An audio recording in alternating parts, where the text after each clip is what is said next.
Hello, everybody, and welcome to a very special episode of BrobusCast. I'm your host, Brobuscus.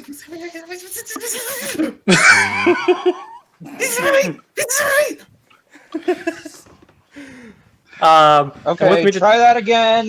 No, that's fine. No, that's fine. That's fine. It's fine. It's fine. That was intentional. That was intentional. Drink this. It'll make you feel better. There you go.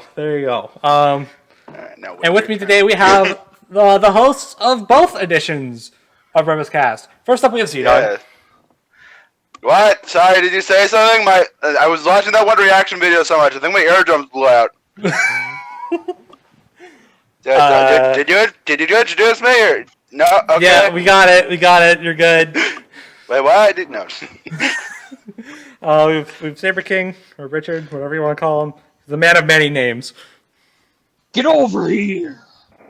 I get that. Friday. Yep. That I get it. That's funny. I appreciate that reference. We have Aidan. It's been 10,000 years. Who has disturbed my slumber? Oh, I'm back on this podcast again. And we have Mate, of course. Okay, I'm coming now. Hey, everyone. Yeah, surprise! This is also an episode of the RWBY podcast. When you don't know when to turn to. I'm gonna do like a. What I might do is I might cut out my intro. I might cut out my intro entirely and just make a new one just for this episode. That's fair. Like my crossover edition. Welcome to BrobusCast crossover edition. There you go. Yes. The most ambitious crossover of 2021. Wait, they might mistake that for the Crossover X podcast. Nope, because that one's different and might not exist anymore. I'm not entirely sure. We'll figure that out. We'll figure it out eventually. Oh, by the way, if anyone's curious, this thing that I drank from, it's a mix of espresso shots, Red Bull, adrenaline. There might also be some cocaine in there. I'm not too sure. How are you not dead? I could probably do with some of that right now, to be honest. I am tired. I don't know. I just know I'm at a point where something like this calms me down. Oh, gosh. All Well, right. that concerning fact out of the way. Yeah. Alright, so obviously... Okay, all jokes aside, do not actually do that shit. No, don't. Yes, we do not recommend drinking that because death is not cool. Unless it's death battle, haha. The legal team requires us to tell you that you should not... What legal team? Hold on. Oh, dear. This is great already. Well, you didn't know about the legal team? What are you doing with budget? Do you not oversee it when I send it to you? Oh, absolutely not. What budget? What are you talking about? Anyways, so Alright, so you probably know. So if you keep up with Death Battle, you probably know why Mate's here already. And I thought it would be fun since it's big RWBY news to make this like a bit of an episode, a crossover episode between the two. Yeah, so. I thought it was I think that's one of the best ideas you've had in a while. Wow, thanks. Wow. Yeah, have a cookie. I just signed off on it without knowing what I was agreeing to. I love that pass. Richard's here.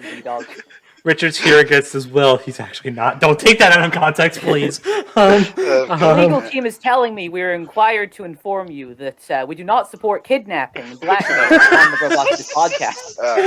Okay, so we have episodes to talk about. Okay, so let's make this real quick. Yes, I think we have a fight between my favorite. We have a fight between my favorite RWBY characters, Heihachi. Okay, look. I think everybody watching knows why we're here and what we're going to be talking about today. So I think it'd be best if we just power through. Okay, we're obviously going to talk about Heihachi versus Geese. ZDogg just brought it up, but Yes. But I think we should just power through it. We'll get everything we want to say out of the way. And then we jump right into the discussion of the next time. Let's make this discussion as quick as possible while getting all our thoughts out of there. And don't worry, we'll probably cover it again in the end of season rankings. So Yeah, probably. If you're disappointed by this, we just come back for that. Sorry, but So basically, Yeah. stay subscribed to Brobuscus for more. Yeah, thank you for that. Which also reminds me, the bonus topic I teased at the end of last episode won't be happening, so tune in next time. Sorry. Wow, you really gave him a cliffhanger there. I'm sorry. We've been leaving them on a I didn't know cliffhanger this for would be like next. I'm not a psychic. Okay. We've been Okay, leaving so them on a Heihachi cliffhanger versus for Geese. 6 weeks. Also, yeah, speaking of clips, Man, that segue was predictable. Oh, obvious. God. okay, Heihachi Yeah. versus I Geese. had to get it in there once. Yeah, Alright. very predictable of you. Alright. So, Oh, that one was too easy. Okay, so can I mute him? Can I mute him for no? I can't. All Dang right, it. next one of you to quote this fight, I'm going to get the hammer out. Okay. Let's not get sidetracked. Okay. Okay. So results. We were wrong. yeah. What frick are you Stop with talking about? Heihachi. Yep, I was felt predicting good. Heihachi. What frick are you talking about? I wasn't wrong. I didn't really care who won. Okay. Well, the general podcast was wrong. So Yeah, whoops. Okay, so to be fair, that's on us. Moral Yeah. of the story: not caring is the easiest way to win at something. I guess. Exactly. I guess. But yeah. And I don't know about. I mean, obviously, like the rest of you guys went with Heihachi, except for Richard, who didn't care one way or the other. But for ZDogg, at least, I think it's safe to say that this is on us, not on Death Battle. I mean, yeah. Okay. To be fair, that kind of came from a lack of knowledge on both. True. Power. We knew True. like a rough S-Men thinks to other versus tubers, Leo, about Tekken, but like we just really didn't know what they were gonna do with King of Fighters. So whatever. Yeah, but either way, We'll take I'll take this loss. So whatever. Yeah, we ended up going with the consensus, and the consensus was wrong. So Whoops. whoops. Whatever. But I mean, so it really was Albion versus Airwolf. Damn it. it really was. But I mean, You know what? Next time there's a matchup between two fighting game characters, you guys should just go with the opposite of the general consensus, and then you'll be right. Gosh dang it. but I mean, that's like, what happened with Ryu versus Jin. Everyone was thinking Jin. oh my gosh, Yeah, okay, that's true. Ryu pulled off like the biggest 180 I've ever seen on Death Battle. It was nuts. I was happy for him. Yeah, so was I. I was a big Ryu fan. That was great. But anyways, yeah. So I don't know about ZDogg, but yeah, I can see this. Yeah, I mean, yeah, I can agree with it now. So I will say, DJ's Q&A blog helps out a lot. Especially for those who were so confident in Geese winning, and then they read that and they're like, oh. crap. So you know what? Props. I give them props for this. They went against the expectation, and I can agree with it. I mean, I'm also kind of biased. I wanted Heihachi to win anyway, but I mean, but yeah. I guess it's not too big of a surprise. By the end, I was like, okay, I'm still expecting Geese to win, but I wouldn't be surprised if Heihachi wins. Did your hopes go like way up when he goes, you can never escape from death? Like flies upwards from the volcano? That was, yeah. Only for Heihachi to be like, nope. He Ryu down there does.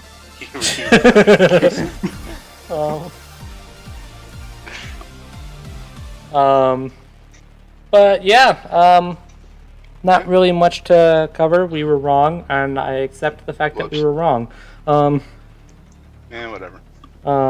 It's, So, to be fair, it also features characters I'm not really emotionally attached to. Like if Shadow had lost, I would have been legit pissed. I know, right? That would have been awful. But yeah, and then as for the analysis, again, it was mostly. I love Heihachi's analysis. I'm just gonna say that. I really like both of us. Geese, I felt was a little. I mean, I don't know much about Geese, so it didn't bother me personally. But I know a lot of Geese fans felt pretty underwhelmed by his analysis, at least compared to Heihachi. I love how they wrapped it up, like when they were covering his fight with Kazuya. Like that was really cool. Yeah, that was a really well written moment.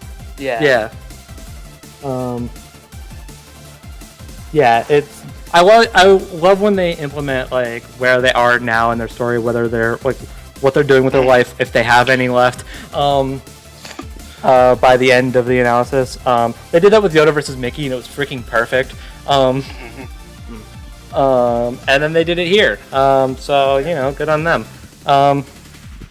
Also, in Heihachi's analysis, the freaking Elon Musk joke. Oh, gosh.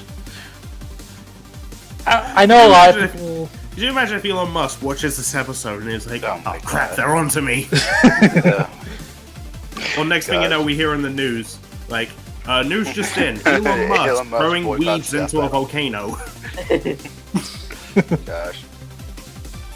My Saturdays are now ruined. Yeah. I will say one thing I noticed as well is this is like 2 episodes in a row where we just have a character constantly repeating the same lines as they're attacking people. Yeah. I mean, to be fair, it makes sense for both, so. But, Yeah, true. I'm not complaining about it. I'm just noticing it's a trend. Yes. Yeah. Also, Mecha Goose showed up again. That was cool. That was Yay. cool to see. Yeah. I like that. He was only there to just fire a dummy and scare him off. Which is also the only time we see Dummy. Yeah, poor Dummy. Meh. Gosh. But yeah, pretty standard analysis all in all.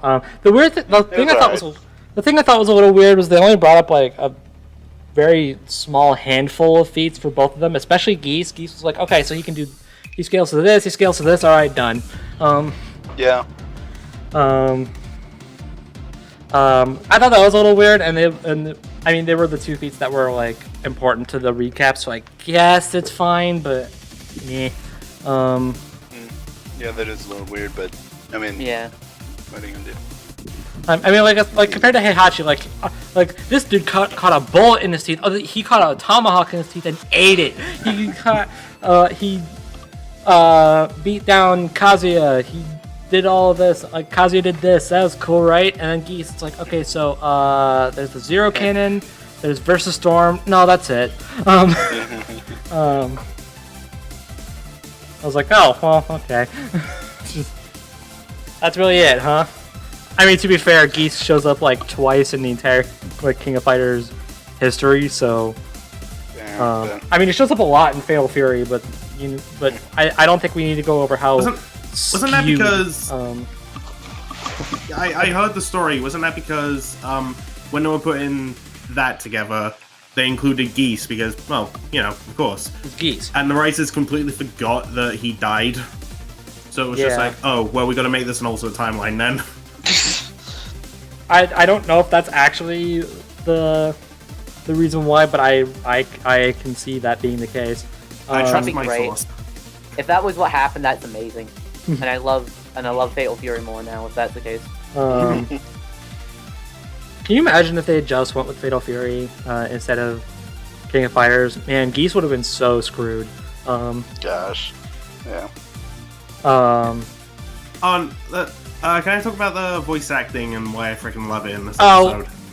let's We'll get get into to the, it. let's get into the the fight first, like the actual fight animation first. Yeah, that was good. It was pretty good. I thought it was fucking great. I think Dude, that panning shot when they're on the volcano. yes, that was cool. Oh, that was good, yeah. It was cool. I mean, yeah, it's obviously not.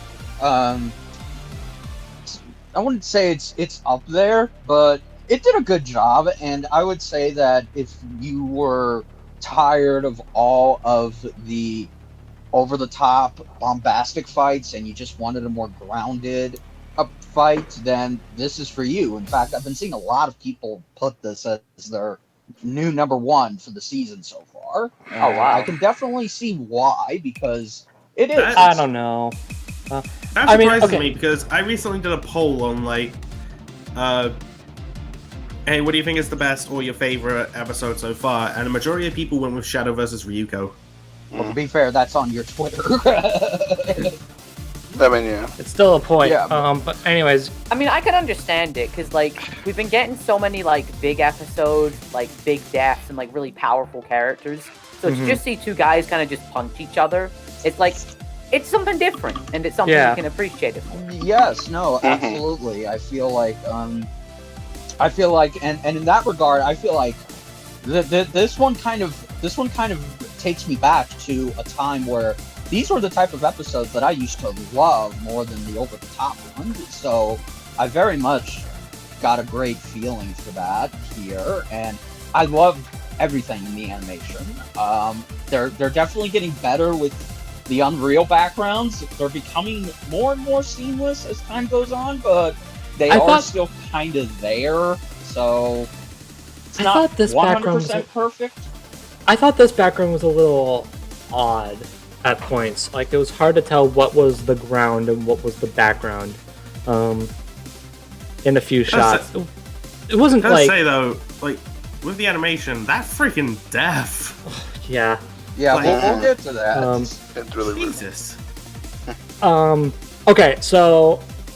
I want it on record that I think this fight is really good. Right.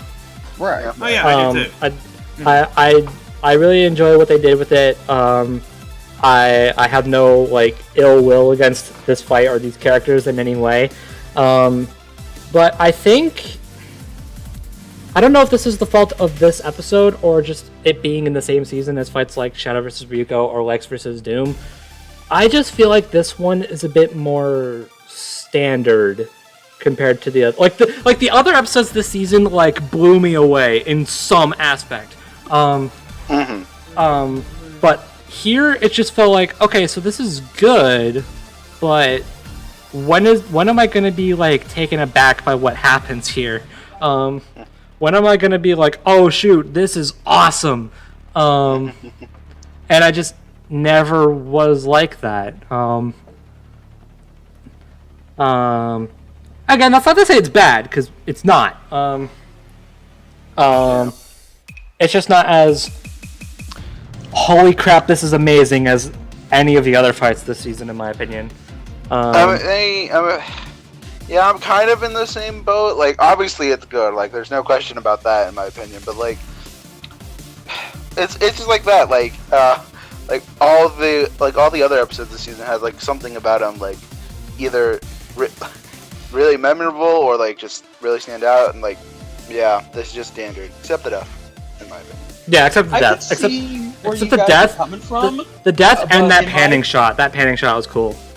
Yeah, no, but in my opinion, I feel like it's good for. I feel like the reason why I may be in that same boat as I like this a lot more than, or why this just connects to me a lot more, is because we've just been getting more spoiled as this season has progressed, and I'm very much somebody who likes to be I like fights like this. I feel like fights like this give me a sense of variety, and it just is a great personal fight when there is something on the line, instead of it just being these two characters fight and potentially they destroy cities with their skills, and they're flying everywhere, or they're just smashing into buildings. Like, the fact that this was very much a combative personal fight that took place on a volcano, that's something I think I needed, and I think that's something everyone needed, because if you keep going too much with the over-the-top fantastical fights, you start to get kind of tired and numb to them, because then they start to kind of blend with each other. Yeah. Yeah, I was going to mention that as well, because I think this is a really good episode, in my opinion. Obviously, it's not like a favorite of mine, but it's simple, and I think it does its job well in that regard. It's simple, it's fun, and I think it's a good break, because like Saber was saying, if you just keep on having such over-the-top fights back-to-back, you're going to start to lose interest. So you won't enjoy the cooler moments as much. Because eventually, you're going to feel burned out. Because if we had all the episodes we had far, and let's say this didn't exist, and we went straight to the episode we're going to talk about next, that would be so much big moments back-to-back. And then it would just, kind of fizzle out and not be as interesting. Or if we had, like, a spell of less interesting episodes, it's kind of like sour the season overall. It'd be like if you had this big steak dinner and you had this massive dessert, and then you had a salad for to end it off. If that's what happens, that's not go as down. exciting. Yeah, it's not as exciting. So eventually, we'd either get less big episodes as the season goes on, and then we'd feel disappointed if we had big episodes constantly back to back, or eventually the cake and the steak would stop seeming like cake and steak, and it seemed like a salad. So I think it's good that we have an episode like this to break it up, bring things back to how it used to be, simpler, more personal, and that sort of stuff. It's a good break, and it makes us more excited for the bigger episodes to come. And I think Heihachi versus Geese does its job really well in that regard. Aidan, I'm laughing a little bit because you mentioned cake. Yeah, that wasn't on purpose, alright? I know I do a lot of dumb stuff on purpose, but that time, accident. No, that's 100% fair. And again, I'm not saying this episode's bad. I like this episode a lot. I do too, and I didn't have that much investment in this episode because I'm not that invested in either character or the series that they're from. Yeah. But I still freaking love it. The predictable line. I really want to use that when I play Smash Brothers against my friends now. Just land a counter. Predictable! Yeah. Yeah, that's funny. It's fun to say it that way. I like it. Yeah. Yeah. Yeah. And And honestly, if I can just get that much enjoyment out of the way one character says stuff, then it just shows that this episode did get that good a job. Yeah. And and honestly, I forget if I've said this before, so if I have, I'm sorry. But honestly, also, I think it just comes down to this season. I imagine your favorite will. I mean, obviously, it's how it is, regardless. But it'll just come down to your preference in character. Yeah. Honestly, hence why Shadow and Ryuko is at the top for so many people, and then to people who Yeah, I think even one of who prefer Tekken. Yeah, I think even one of the researchers said that exact same thing. Oh wow. Every episode this season, from what he's seen, is going to it's going to come down to your personal preference in either the characters or the franchises they're from, or just what type of match you want. So for me at least, I can attest to this because Shadow vs. Ryuko is my favorite this season for that exact reason. I'm biased as crap, but I mean that's it had a lot going for it. It had a lot of stakes to live up to, and in my opinion, as a fan of both characters, more specifically Shadow, it pulled it off. Whereas this one, I'm not as invested in. I have played Tekken 7. It is good. I can say that much. I have not played a single King of Fighters game though. King of Fighters, Fatal Fury, I have not played a single one of them. I also have I never bought any of the DLC for Tekken 7, so I was just kind of stuck with the base game.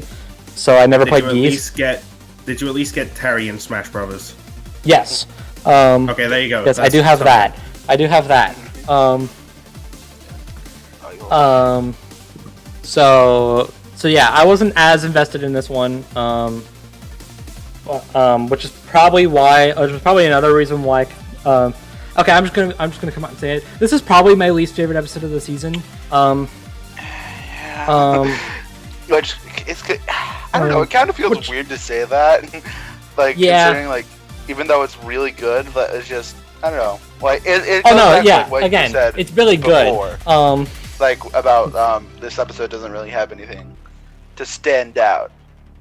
that moment like where they, oh yeah, heck yeah, like this is great, or like like the voice acting, the music in Shadow Yuko, the voice acting next to him, like that stuff. Yeah. There is one thing I can say that stuck out in a really great way though, and that's the death. Let's talk about that now. Yes. Yes. Oh gosh. Jesus Christ. A little iffy. Probably Lewis's most iffy 2D animation of the season, but I still love. I still love though. No, very well executed, very well done.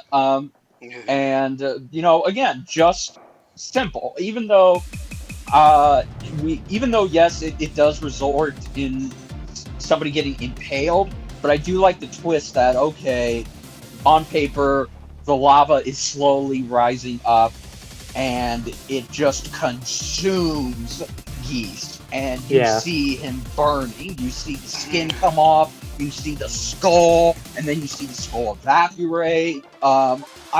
Very great stuff. I feel like after Luis drew that, he looked back and was just like, "What have I done? Spent a day drawing this. What is wrong with me?" I spent a day drawing a man die.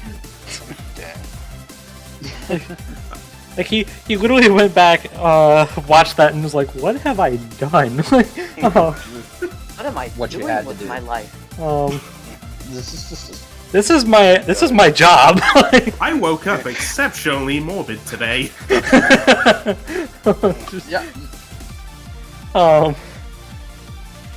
But no, I mean, yeah, it is simple, but like,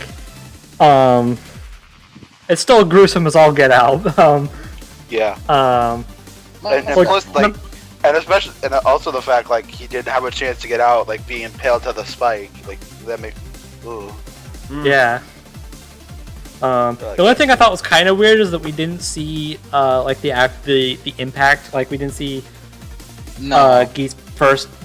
Geese's actual dip into lava. We just cut to him; he's already in the lava.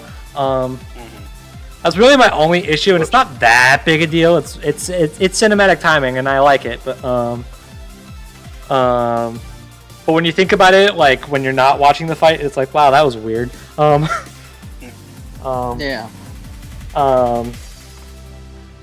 But yeah. But even like when we see, like we see a skeleton, we see that, but we also see like some like muscle in his throat. Like, jeez,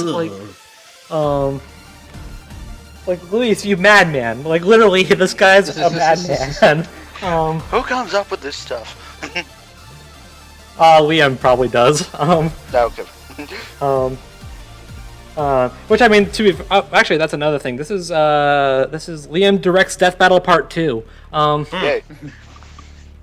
So I mean, good on him. He's doing a really good job so far. Like for only having 2 episodes, he's pulled out some bangers. That good job better keep up for the next one. Okay, to be fair, he's not directing the next one. He's writing it, but he's not directing it. I know, and we'll get to that. Yeah, we'll get to that. I fear for the director if they get the next episode wrong or something, they mess up. Mate's coming after them. Oh gosh. But yeah, I don't think there's much more we can comment. The voice act. Have we commented on the voice acting? Well, I meant on the fight, but yeah. Let's talk voice acting. The fight was good. I love the animation. I agree. Like, is it over the top like the other fights we've had? No, but again, I very much love the hand-to-hand combat fights, and I just feel like, in that regard, I feel like this is probably one of my favorite fights to implore that. I'm sure we'll get another one, or quite a few more, but this one was very well done, and I enjoyed it. Yeah. Again, it's good. I just it's a simple but effective episode, and I think we needed it for this season. Yeah. Indeed. And I still really enjoyed it. Yeah. Yes. Okay, voice acting. Yoshio Mao and Brent Mukai. I'm hoping I'm pronouncing that name right. Okay, so I didn't know this about Tekken, how they have all the voice actors be like authentic to the natives to the like as the characters are. Yeah. So have them all speak their native languages. I never knew that, so you know what? Bringing in a Japanese voice actor for Heihachi, perfect touch. I love that. Yeah. Yeah. And Yeah. Geese having do the English voicing as like a reference to the old games. Yeah. It's basically like what they tried to do with Mewtwo versus Shadow, but done Except, right. you know, good. Except Yeah. it's actually a good idea. The totally on purpose bad acting. Yes. Okay. Sorry. I want to see like that. Like I want to see the dude behind the mic as he does it. I would love That'd be hilarious. He's- Like, you must have just been having so much fun going too easy. I'd love to see his reaction to getting the script. He's like, "You want me to do what?" Yeah. Okay, predictable. No, like, okay. Ham it up. Predictable. Actually, you know what? That's fun. Predictable. I'm loving this role. Yes. Yeah. Yeah, that's all well and good. I agree. It's good that they got what they did. I'm perfectly fine with the direction they went. That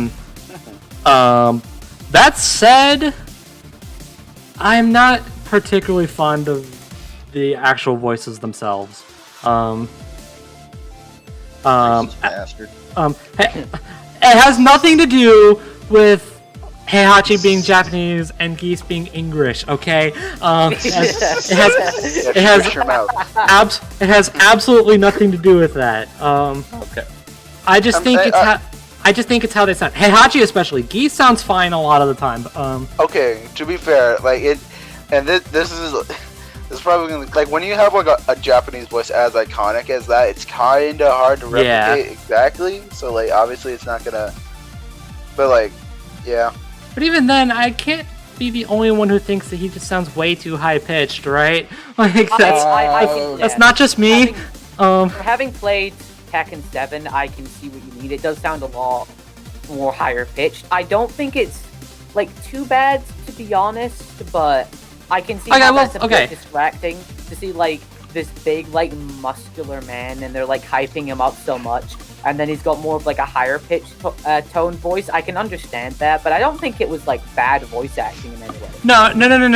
Okay, let me preface. I don't think it's bad It's good acting. It And just when doesn't sound like the character.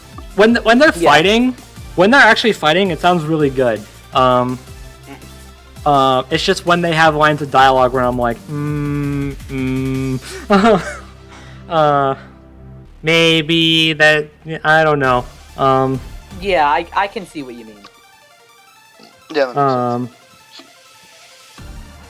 I mean, Geese like sounds like Geese from what I've heard, but like, man, was it hard to understand what he's saying like half the time. Well, again, that's kind of the point. Like, I know, but like that doesn't mean I like it. Like that doesn't make it good. Yeah.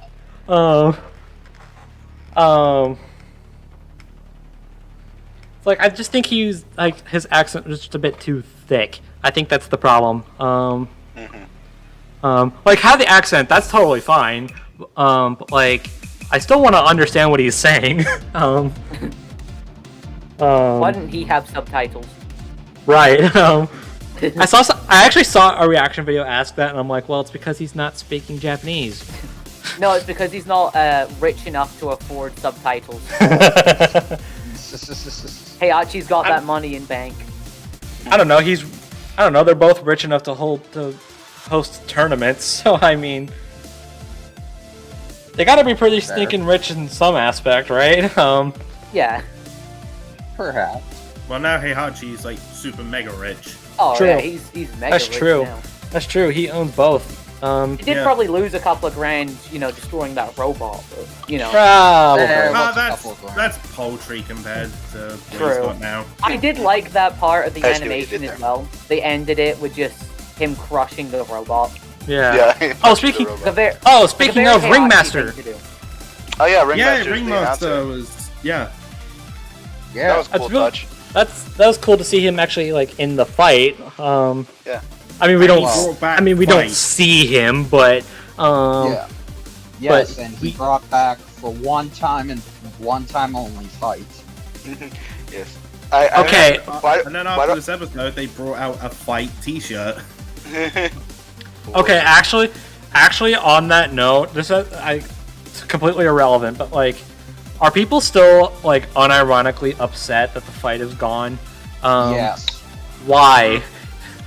Okay. It's been 2 years. Get over it. I mean, to be fair, it was. I can understand why, but also, yeah. I mean, at this point, I couldn't care less if they bring it Like, back. yeah. Plus, like, okay, I mean, if they kept like doing stuff like this, where like they brought it back for like the announcer or what they did in Sindel versus Canary, like Sure. I'm okay Yeah. with that every once in a while, but like yeah. plus, like, I know many people don't know this, but a lot of the crew members on this show have sung praises over them getting rid of that. Like I know, like I know the writers were like, "This is I can't do this anymore." Like, Also, they don't have to make a scene to like specifically just put in fight. yeah, and Brandon went out and talked about it as well. Like, it was hard to compose around.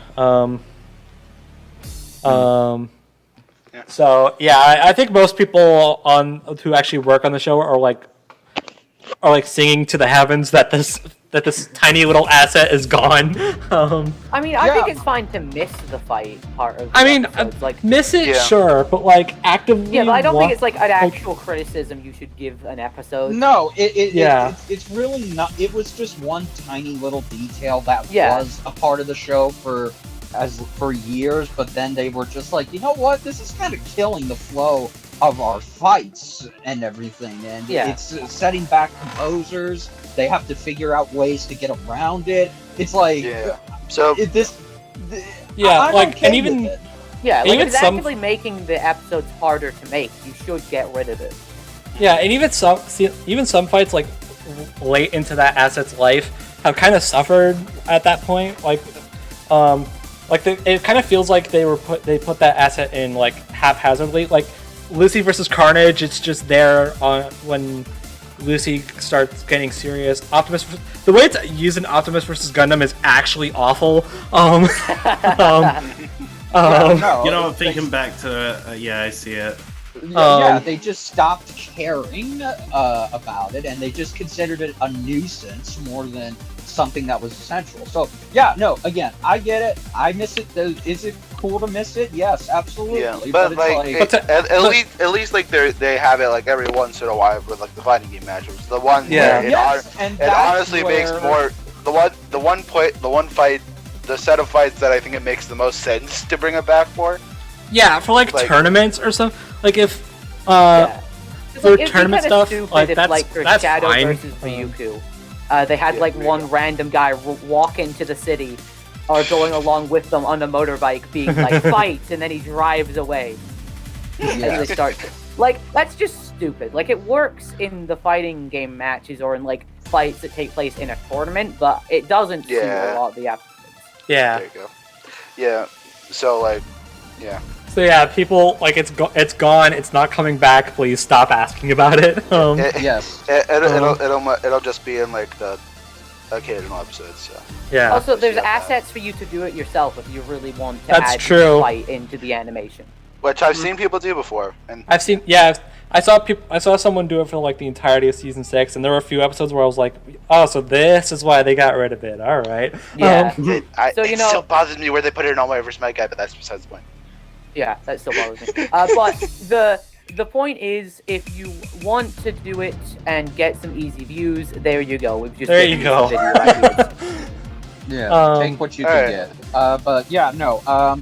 I think the voice acting is fine. Again, that's probably because I am not that invested in Tekken. I'm not that invested in King of Fighters. So the fact that they actually, and I did know about the native voice actors in the Tekken game, so Yeah. I was happy that they got a Japanese VA to play Heihachi. I'll agree that I may not have that same bias for the character. Like Brobuscus does, to where it has to where it sounds off. But to me, it's I'm not even that biased towards it. It's just like it's just something I noticed. No, they did it. They got a VA. They got a Japanese VA. That's pretty much all that matters to me. If it's being authentic, that's fair, to the original properties, then that's all that I care about. So that's fair. And for all I know, it is accurate to at least one voice Heihachi has had, just not the one I'm actually familiar with. Which, as I mentioned last time, is the same Japanese voice actor as old Joseph Joestar. Which is funny. And it's even funnier because Geese's voice actor in the exact same game is Richard Epcar. Old Joseph Joestar's English voice actor. English. Yes. Which is hilarious. Your next line will be predictable. Yes. Yeah. Anyways, Kings of Iron music. And no, it's not Wings of Iron. Shut up, everybody. Lazy ass name. I'm sorry. I'm very sorry. This is. Lazy. I've heard worse. I've heard worse, and for this episode, like, not so great name, very lazy, but the track itself is very good. It's good. Very good. It's alright. I need to listen to it more. That's kind of my thing. I can't really give much of a definitive thought on it just yet because I haven't listened to it enough. I've listened to it well enough to where I can say it's way better than Lex versus Doom's track. Yeah, definitely. I prefer this one a lot more than Lex versus Doom personally. Yeah. Look, I've only listened to this track once, and I agree with that. So I mean, I don't know how much that's saying. Yeah. Like, still not as good as like, as good as the first two tracks, though. Yeah. No, but it is. It's very good in its own right, and it fits both franchises, and it legit sounds like it could be used for a Tekken or a King of Fighters game. Yeah, I could totally see that. Yeah, I like the more like. It's not quite to the same extent as Leo versus Jason's track. It has that like little bit of like an arcadey feel to it. That really fits. Even though Tekken originated on the PlayStation 1, but whatever. My favorite arcade console. The Yeah, PlayStation right. 1. Yeah, right. Yes. Okay, to be fair, there are arcade versions of Tekken games.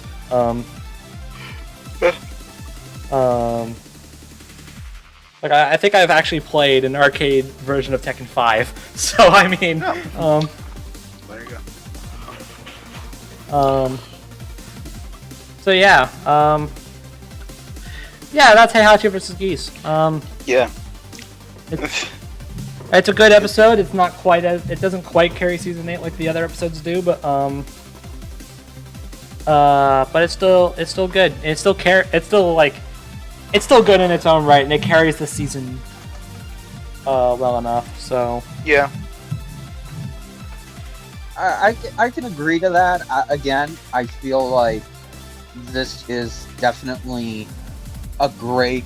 It's pretty much like what Aidan said. This is a great break from the over-the-top bombastic fights we've been getting, and I can completely see why people will probably have it in their top 10, maybe top 5, because again, it having variety in not just your characters, but also the fight, it really goes a long way, and it keeps you from feeling like these are just all of these are just blending together, but they're just different animations and different characters.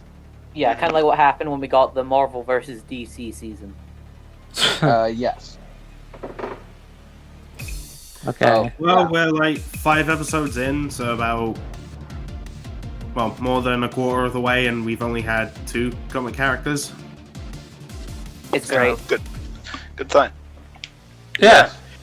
So yeah. So it's all right. Any other thoughts before we move on? Or? Nope. I have one. That pun is awful. Okay, let's move on. Oh, God. Okay, so once- Don't you Hey, I ever like do that again. pun. Don't ever It's, do that again. it's clever, but it's Don't ever do that again. Okay, so 1 second. I need to fix something.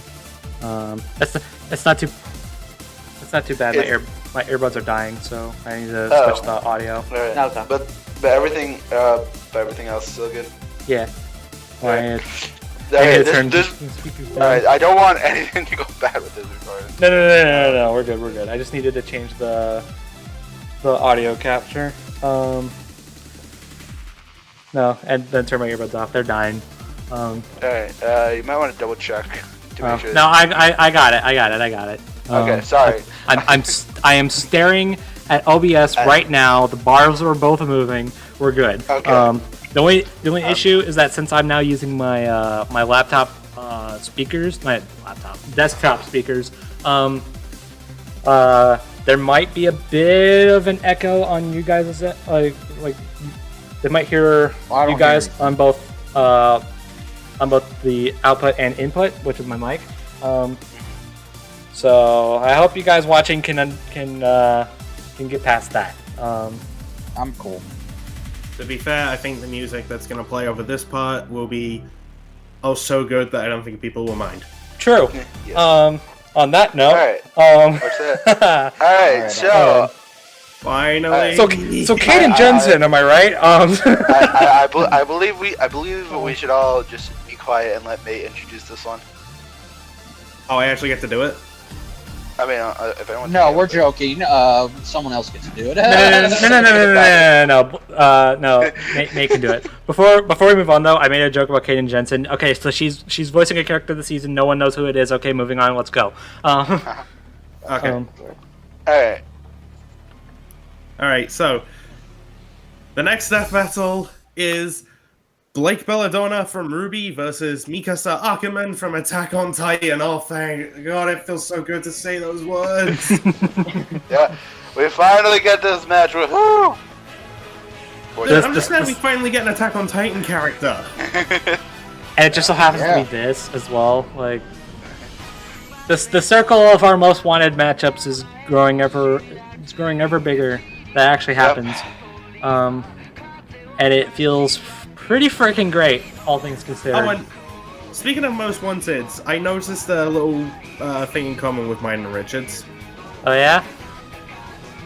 What episode was Jack vs. Afro announced after? No. Oh my gosh. That's funny. The irony. So Yes. The I king guess of irony. I don't know, maybe we get a third Tekken character. Hey ZDogg, maybe then we'll get Miles vs. Deku. Oh please. Oh, please. I wish. If that actually happens, I would love that. But anyway. So yes. Yeah. So. You get Kazuya mopping the floor with Wesker, and then hey, look, there's Miles vs. Deku. Yeah. Oh hey, look, it's Robot Boy versus Jen Lupin. You had yours, don't be greedy. Yeah, you had yours. And I'm gonna continue to keep it in mind. Hey, anyway, so yeah, this fight's finally happening. Feels kind of weird, honestly. It does. In a way. It's so weird. I think I feel. Yeah, that's fair. Like, obviously, like we've been hearing, like it only Yeah. took 6 years. So it's not that big of a deal. I do like that, like, a few weeks ago on the RWBY podcast. That's you right. were- I was thinking you were about that just mentioning- before we you were started. like- yeah, you were like, I really hope they do Blake versus Mikasa, because, Volume 8's ending, and the Attack on Titan manga's ending, so this is the perfect time to do it, and now they're doing it. Yep. Yeah, Mate even said like okay, so I'm probably gonna be on that podcast. I'm probably gonna be on that episode even if it's not this match, right? And I'm like, yep, probably. And look at that, he's on here like 3 weeks later, and look at that, it's this match. Let's be real, out of all of us, I'm basically the Attack on Titan expert. That's Yep. true, you are. Yep. Yeah. He has a PhD, fun fact. Yeah. But this is a crossover with the RWBY edition, so let's talk about that. Yes. So. Well, before we get into that, I have a little story to tell. Okay, Yeah. I think I know where this is going, and I'm just gonna let you do it. A little fact that I found out. So Oh. after this matchup was announced, I got a whole bunch of like tweets and messages like saying, "Hey, congrats," or "I'm really happy for you, buddy." And then I get one from Max saying that same thing, but then he just adds, "Hey, have I got a story for you?" Oh boy.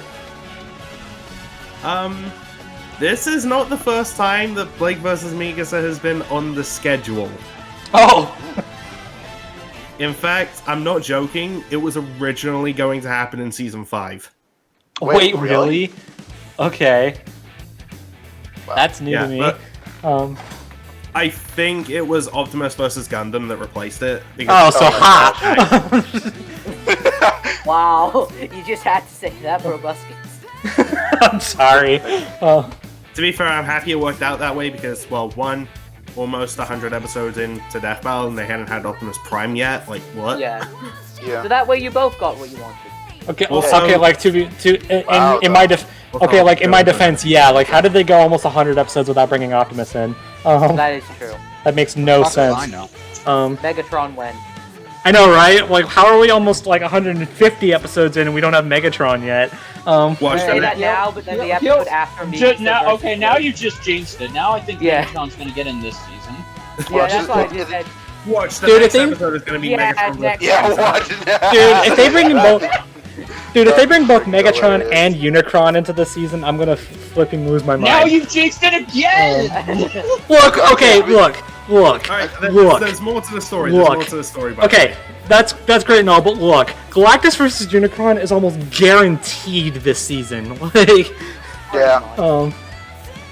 so they don't need my help to make that episode a possibility. Anyways, mate, continue.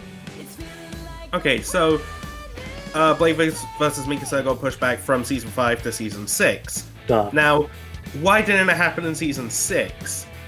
Well, Vice that versa. was, that was because people Sorry. thought, with how RWBY Volume 5 ended, Oscar saying that, hey, we have to get the lamp to Atlas, that got some of the crew thinking, so we're going to be in Atlas in Volume 6, so it's going to focus a lot around Weiss, and she's going to get a whole bunch of stuff, so why don't we do a death battle around that time, and it'll be great. Whoops. So what really makes that a whoops? How did Volume 6 end? Yeah. Whoops. Like- That didn't quite work out in their favor, now did it? Mhm. Ooh.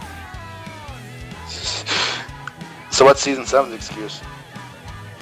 Oh, well, for that, I just think it's because, like, they had Red versus Blue in there, so... You know, if they're gonna do, like, a Rooster Teeth property, it's just gonna be one-time season. That's fair. Fair. Yeah. So, yeah. But lo So, hey... lo and for those who behold, don't it's like when finally. they- Sorry. Yeah, for those who don't like it when they do Rooster Teeth properties, this will be the one. So there you go. There you go. And it's not another same series. That's true. And we get a new series in Attack on Titan. That's also true. Which means that, mate, your long list of anime that got in before Attack on Titan can finally end. Yay! Yay. Which how long is that list, by the way? Isn't it okay, like 25 or something? 25 animes before Attack on Well, Titan? it's... Yeah, if we're counting RWBY as an anime, which I do, suck it, Okay. then Attack on Titan is the 26th anime to get in. Funny how the one that got in before that was Kill la Kill. Heck yeah. Anyway. Sorry. Anyways. Okay. I mean, it For was this- inevitable to get in, so I mean, whatever. Okay, to be completely 100% real, this feels weird. It feels weird that this fight exists. Okay, not in the sense that it's a bad episode or anything. That's far from that. But in the sense that like, Mate especially has been asking for this fight for how long? Yeah, I mean, A long time.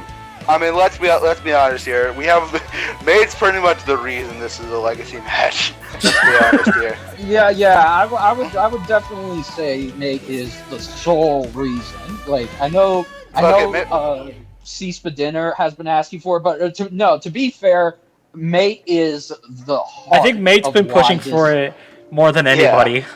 Yeah. They championed this fight into existence. Yes. like- Wait, exactly. what? Sorry, I missed what Aidan said. Oh, you championed this fight into existing. Okay, so there's a friend of mine who I messaged on WhatsApp just to say this fight is happening. He said something, and I almost thought you said the exact same thing. Oh, what did he say?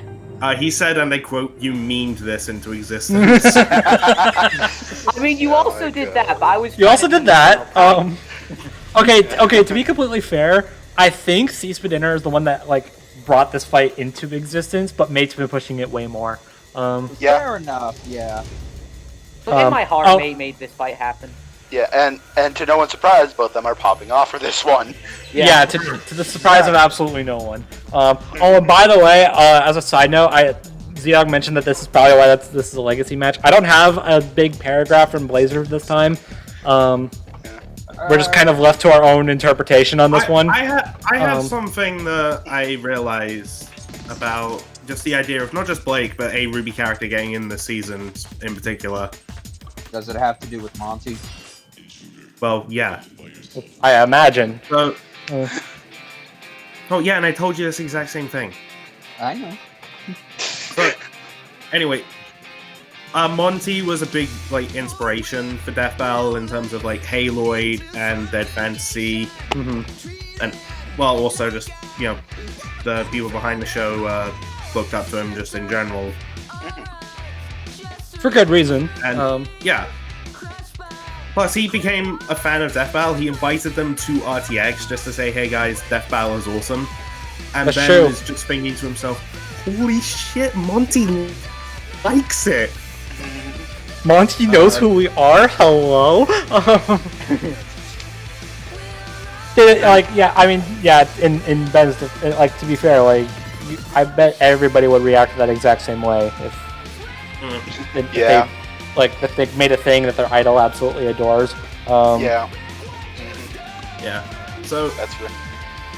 I honestly think having just a character he created in this season to celebrate this big milestone of the show is just too perfect.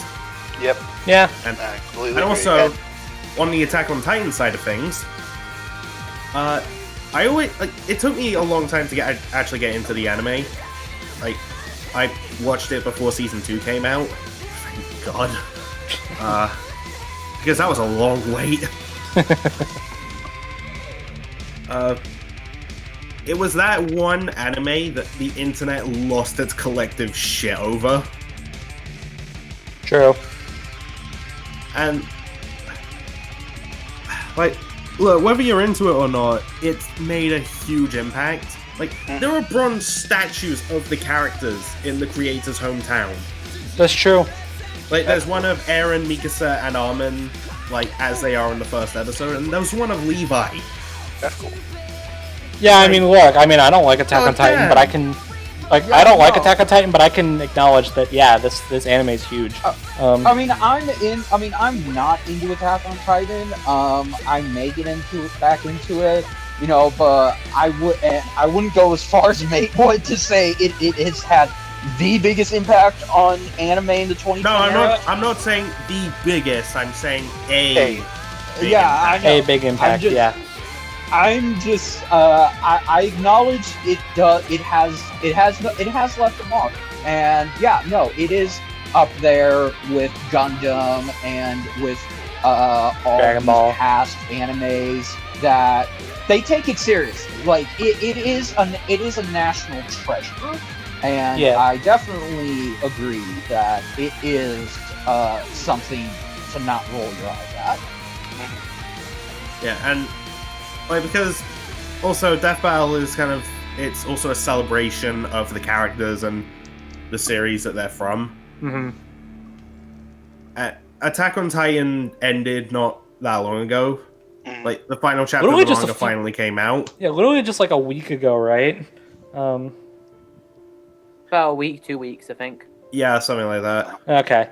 And then on the flip side, RWBY Volume 8 ended as well. Yeah, so like with all that culminating together, this just feels like a perfect time to do it, which is why I'm honestly kind of happy it worked out this way. I know, pushed right? Back all these years. Yeah. And also a bonus thing. It's also a very good time to do this because spoiler alert, and much like with Heihachi, Blake and everyone else fucking died. Okay. Oh, actually, on that note, okay, I feel like this was kind of common sense, but yeah, spoiler alert, just in general. Like, Yep. if you haven't caught up on RWBY or Attack on Titan, Dude, Whoops. especially you don't- Attack on Titan. and Yeah. you Look, don't there's want probably gonna be manga spoilers. yeah, and so if you haven't caught up with either of those two series and you want to avoid spoilers, don't watch this. Yeah, catch up first, then come back and listen so we still get the views. Okay, now that we got that out of the way, okay, all joking aside, they're not dead, but I Debate mean, time. like, Yeah. Well, no. No, we'll get into that in a bit. All right. but okay. This is a crossover, so we have to fight each other at some point. It's Hell, you say. But anyways, okay, so I think it goes without saying how much, at least from my perspective at least, how much I like RWBY. I don't think we'd do a podcast on it if I didn't. But yeah, RWBY means a lot to me. It like not on like a deeply personal level. Like it didn't like change my life or anything like that. Like not in that sort of sense. I just absolutely adore the show. I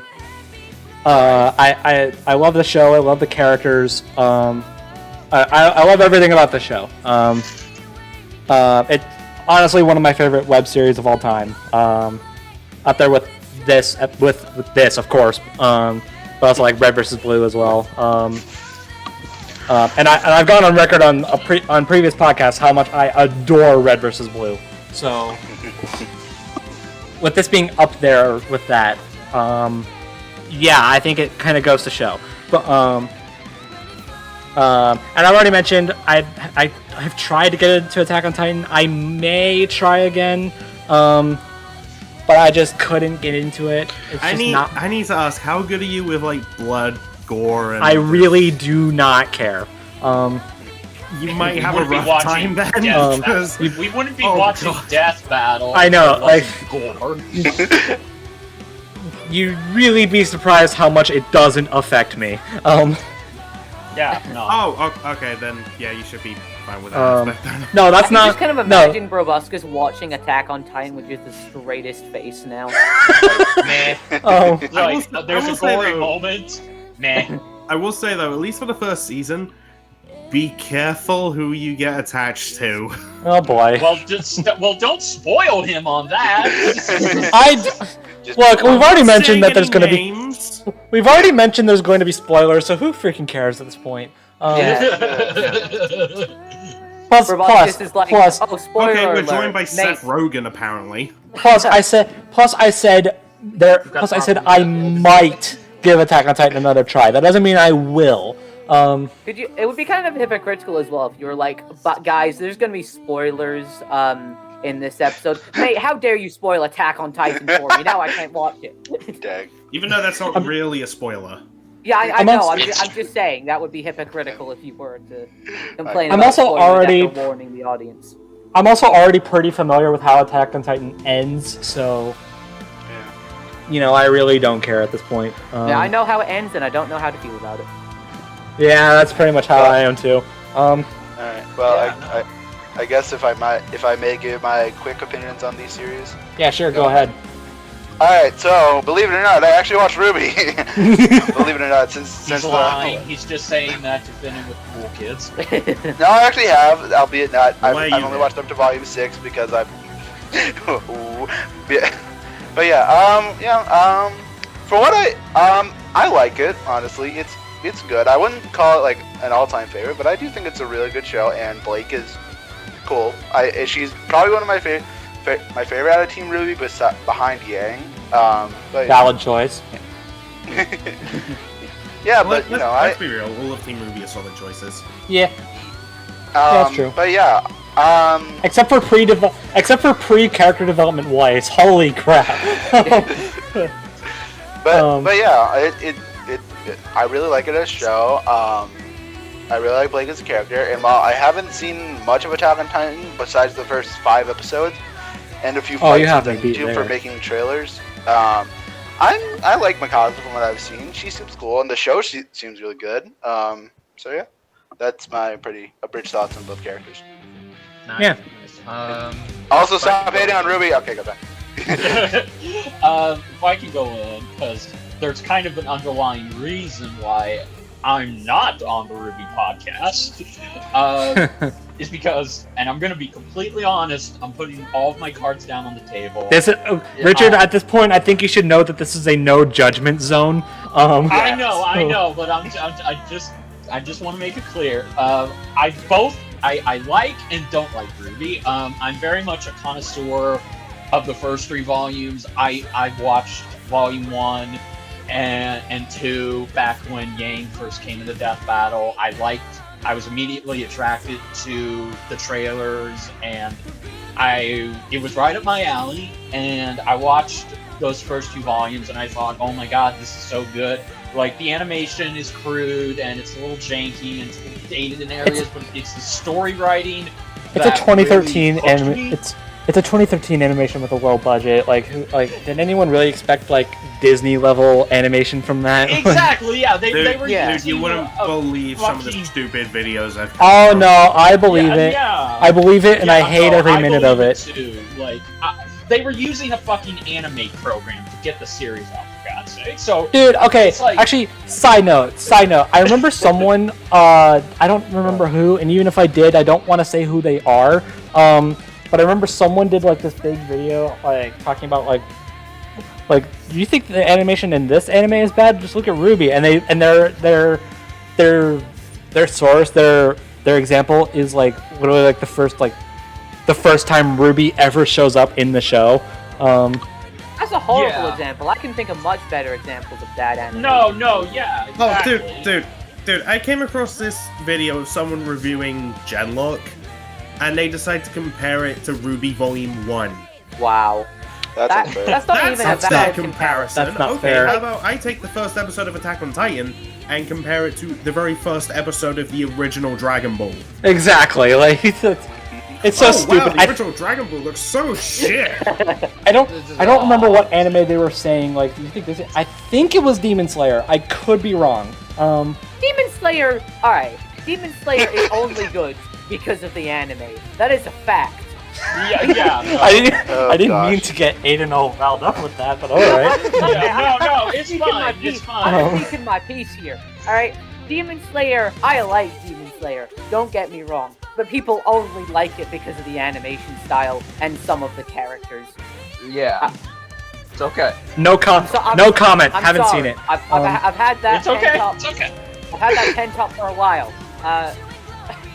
Okay, it's cool that you got that out. I can't agree nor disagree. I haven't seen it. But, Anyway, so yeah, I love the first 3 volumes. I think they were really ahead of the time for what Rooster Teeth was doing, and those first 3 volumes. I will say this right now. I think they are much better than the later seasons of Red vs. Blue, and I'm not taking that back. I'm honestly fair. The last few seasons of RVB aren't great. No, exactly. I mean, still good, just not No. So it's not as good as it used to be. Then the newer volume. Then after Monty's unfortunate passing, there was a change in quality, and I gave it a chance. And unfortunately, I've just not liked any of the volumes after Volume 3. The closest I came to liking a volume was Volume 4, and I think they did the best. They did the best with what they were trying to do with this new direction. But every volume after that, I'm sorry, it was more apparent to me that it was more about making it more anime and less about it being a nuanced storytelling. And really that's a new take. I've never heard that. I can see where you're coming from with that. Like in a lot of that way. So that is why I'm not on the RWBY podcast with these guys, because again, they can appreciate those anime moments more than I can, but I am somebody who was attached to the nuanced story writing and the world building and just everything that Monty did to make those first 3 volumes great. And it's something that, in my opinion, they just haven't done a good job of replicating or even coming close to, finding their stride in. But that being said, I do still like. I think Blake has had a great. Mate was surprised when I told him about this, but I think Blake has had a great change of character because I know a lot of people did not like her originally. I don't know why, to be completely honest. Yeah, like I don't know why either. Like I mean, there's a more like emphasis on a little something that has some people not liking her. Yeah. From what I've heard, a lot of the reason people don't like. Okay, aside from that, one of the reasons I heard why people don't like Blake anymore is I don't remember every detail. It involves her departure during like volume 4 and 5. Yeah. It wasn't okay. Before anything, I should clarify. It wasn't the reason why she left. It wasn't the reason why she separated. Everyone can understand that. It's more so when she returned, we don't see a sort of moment to kind of like collect their thoughts and be like, okay, so you left us. Why? Which I mean is, I guess that's. I mean, in its defense, we did get like a 2-week time skip in that time, so. I mean, I think that's a good criticism you can make of the show. I don't think that's a valid excuse for like not liking a character personally. No. I don't think. Like that's like saying, oh, I hate Oscar because we never got to see the scene where he decides to leave the farm. It's fine to not like the fact that moment was missed, but I don't think it's a valid excuse for disliking a character. Yeah. Absolutely, yes. So yeah, that's pretty much my thoughts on RWBY. And as for Attack on Titan, I tried to get into it.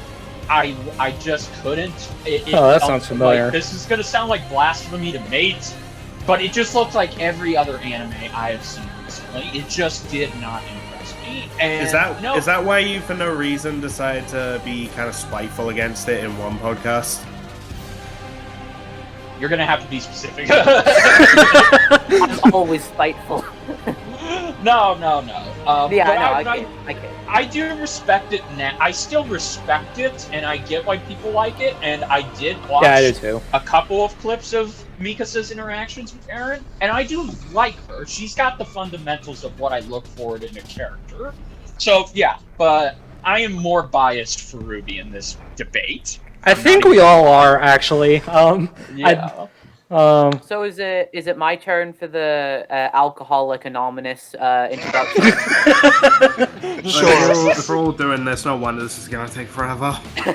Well, if you all get to do it, so do I. I don't want to be excluded. So I'm Aidan. No.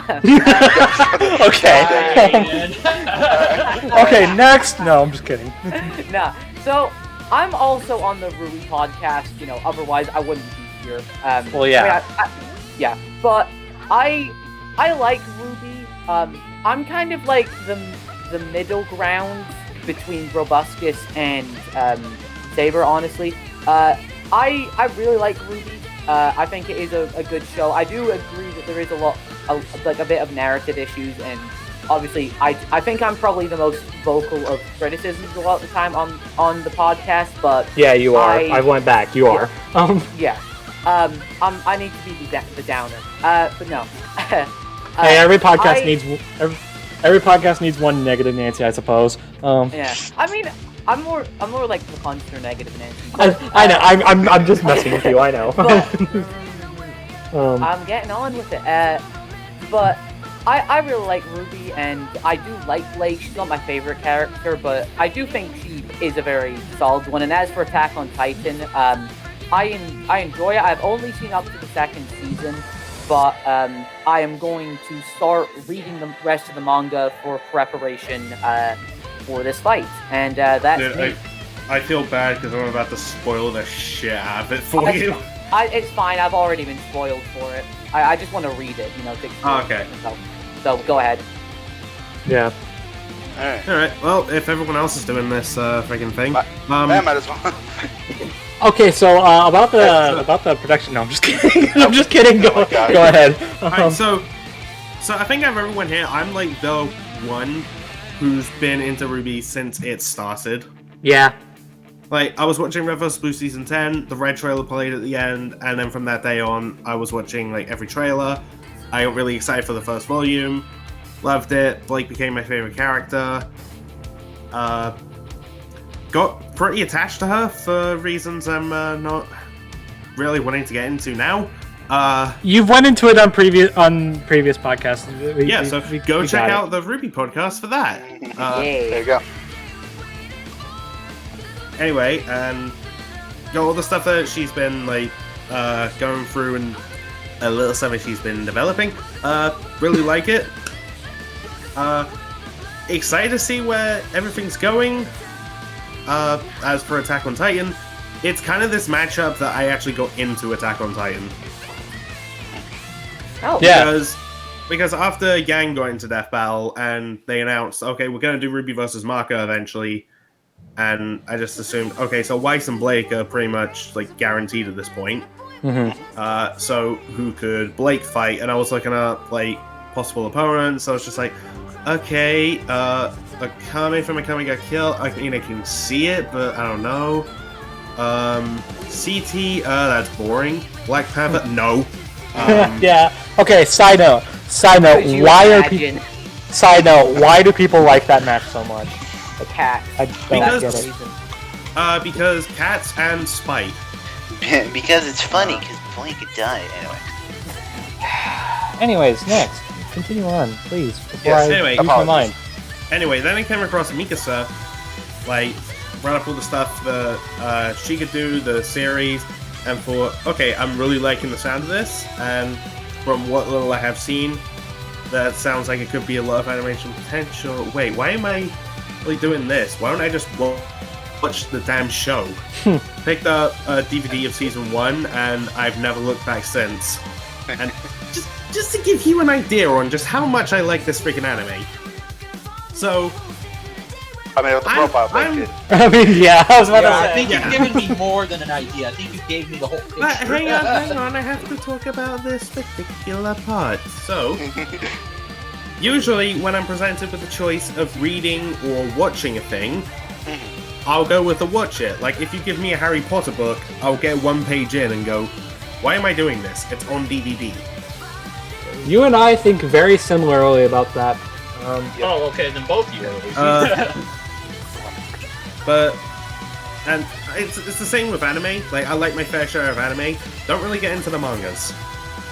Because I'm lazy and can't be asked to read stuff. Plus, I like having the music, like, go along and the voice acting. And I like seeing things animated, okay? But Attack on Titan is, like, the anime where I wanted to get into the manga.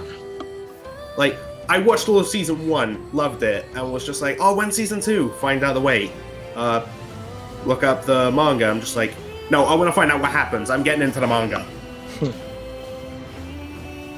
So I feel like that says a lot. But I really like this show. And my top 5 favorite characters are Armin, Historia.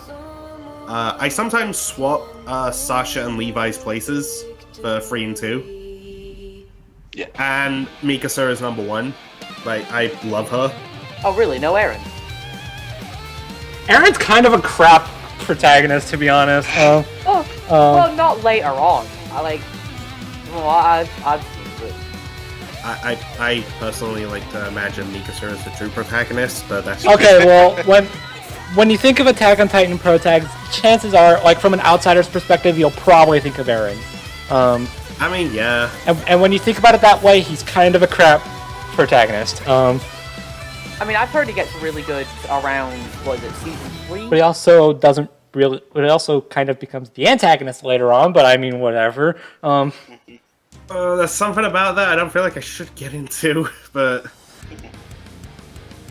anyway. So I've wanted to see this matchup for such a goddamn long time, and like to give you an idea on how much like this matchup means to me, I would say this is like my personal Goku versus Superman. You That took makes a sense. frame and put it on Okay, an okay, ICK. I'll get to that. I'll get to that when we talk about the production, Richard. So you really did have your cake and eat it Oh too. my gosh. Yeah. But continue. Sorry, I've been waiting to Anyway. make that for ages. Okay, I'm done. Anyway, so and I also make those hype videos for any time a matchup happens. I'm really excited for it. Yeah. I've wanted to make one for this matchup for so long. I'm not joking. I actually cried after I finished it. Just Yeah, I heard. Yeah, that was nuts. Yeah. I mean, to be fair, you've been pushing for this matchup for so long. I think you're allowed to. yeah, and of course, like anytime, like you build something up in your head like this much, you wonder, can it actually live up to any of the expectations that you've set for it? And boy, howdy, Death Battle is certainly trying. Well, I know what it's like to set up such big expectations for your most wanted, and then you get what you got. Yeah. I mean, yeah. But anyways, yeah, for long time viewers of this podcast, basically, think how I was for Crash vs. Spyro. That's basically what I'm getting at here. That's basically how Mate is about this match. I mean, let's see. Like, he's made several thumbnails for it. He's asked Chad and Ben a bunch of times. Once in person, actually. Yeah, once in person. He freaking commissioned Brandon for it, which we went over previously. I'm using that for this. You commissioned you maps better. of trades to give you a frame of it. Yes. I mean, you've been wanting this for a long time. It's finally here. You should be happy for it. Yeah. Yeah. Oh. I am, and to give you an idea on how happy I was when this was announced as well.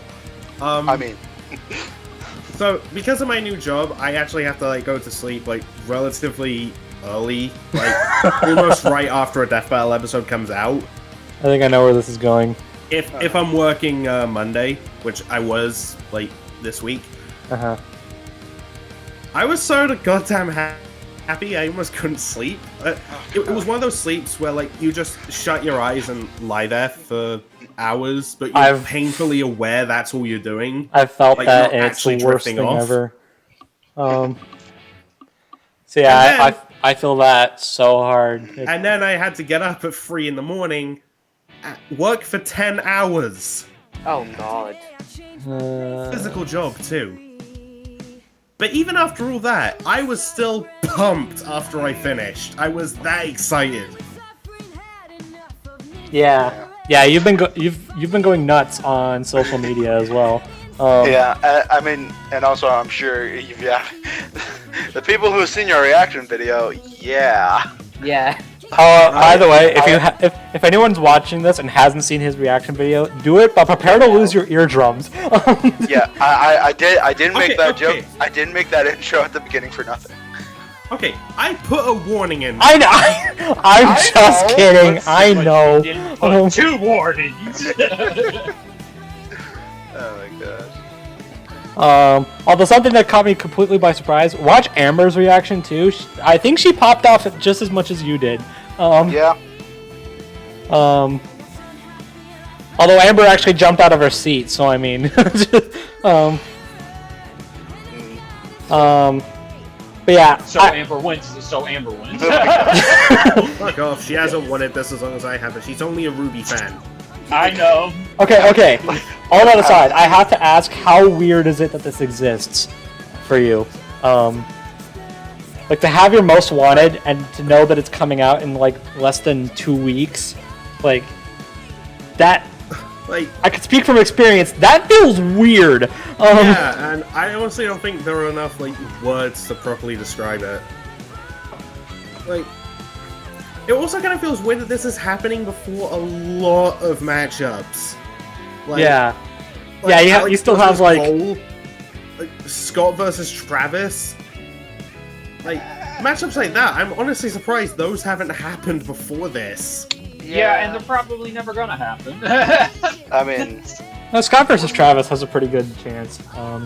Well, yeah, but Cole versus McGrath. I'm sorry, Cole versus Okay, Alex. no, they have confirmed about one day doing that, and they've acknowledged it exists.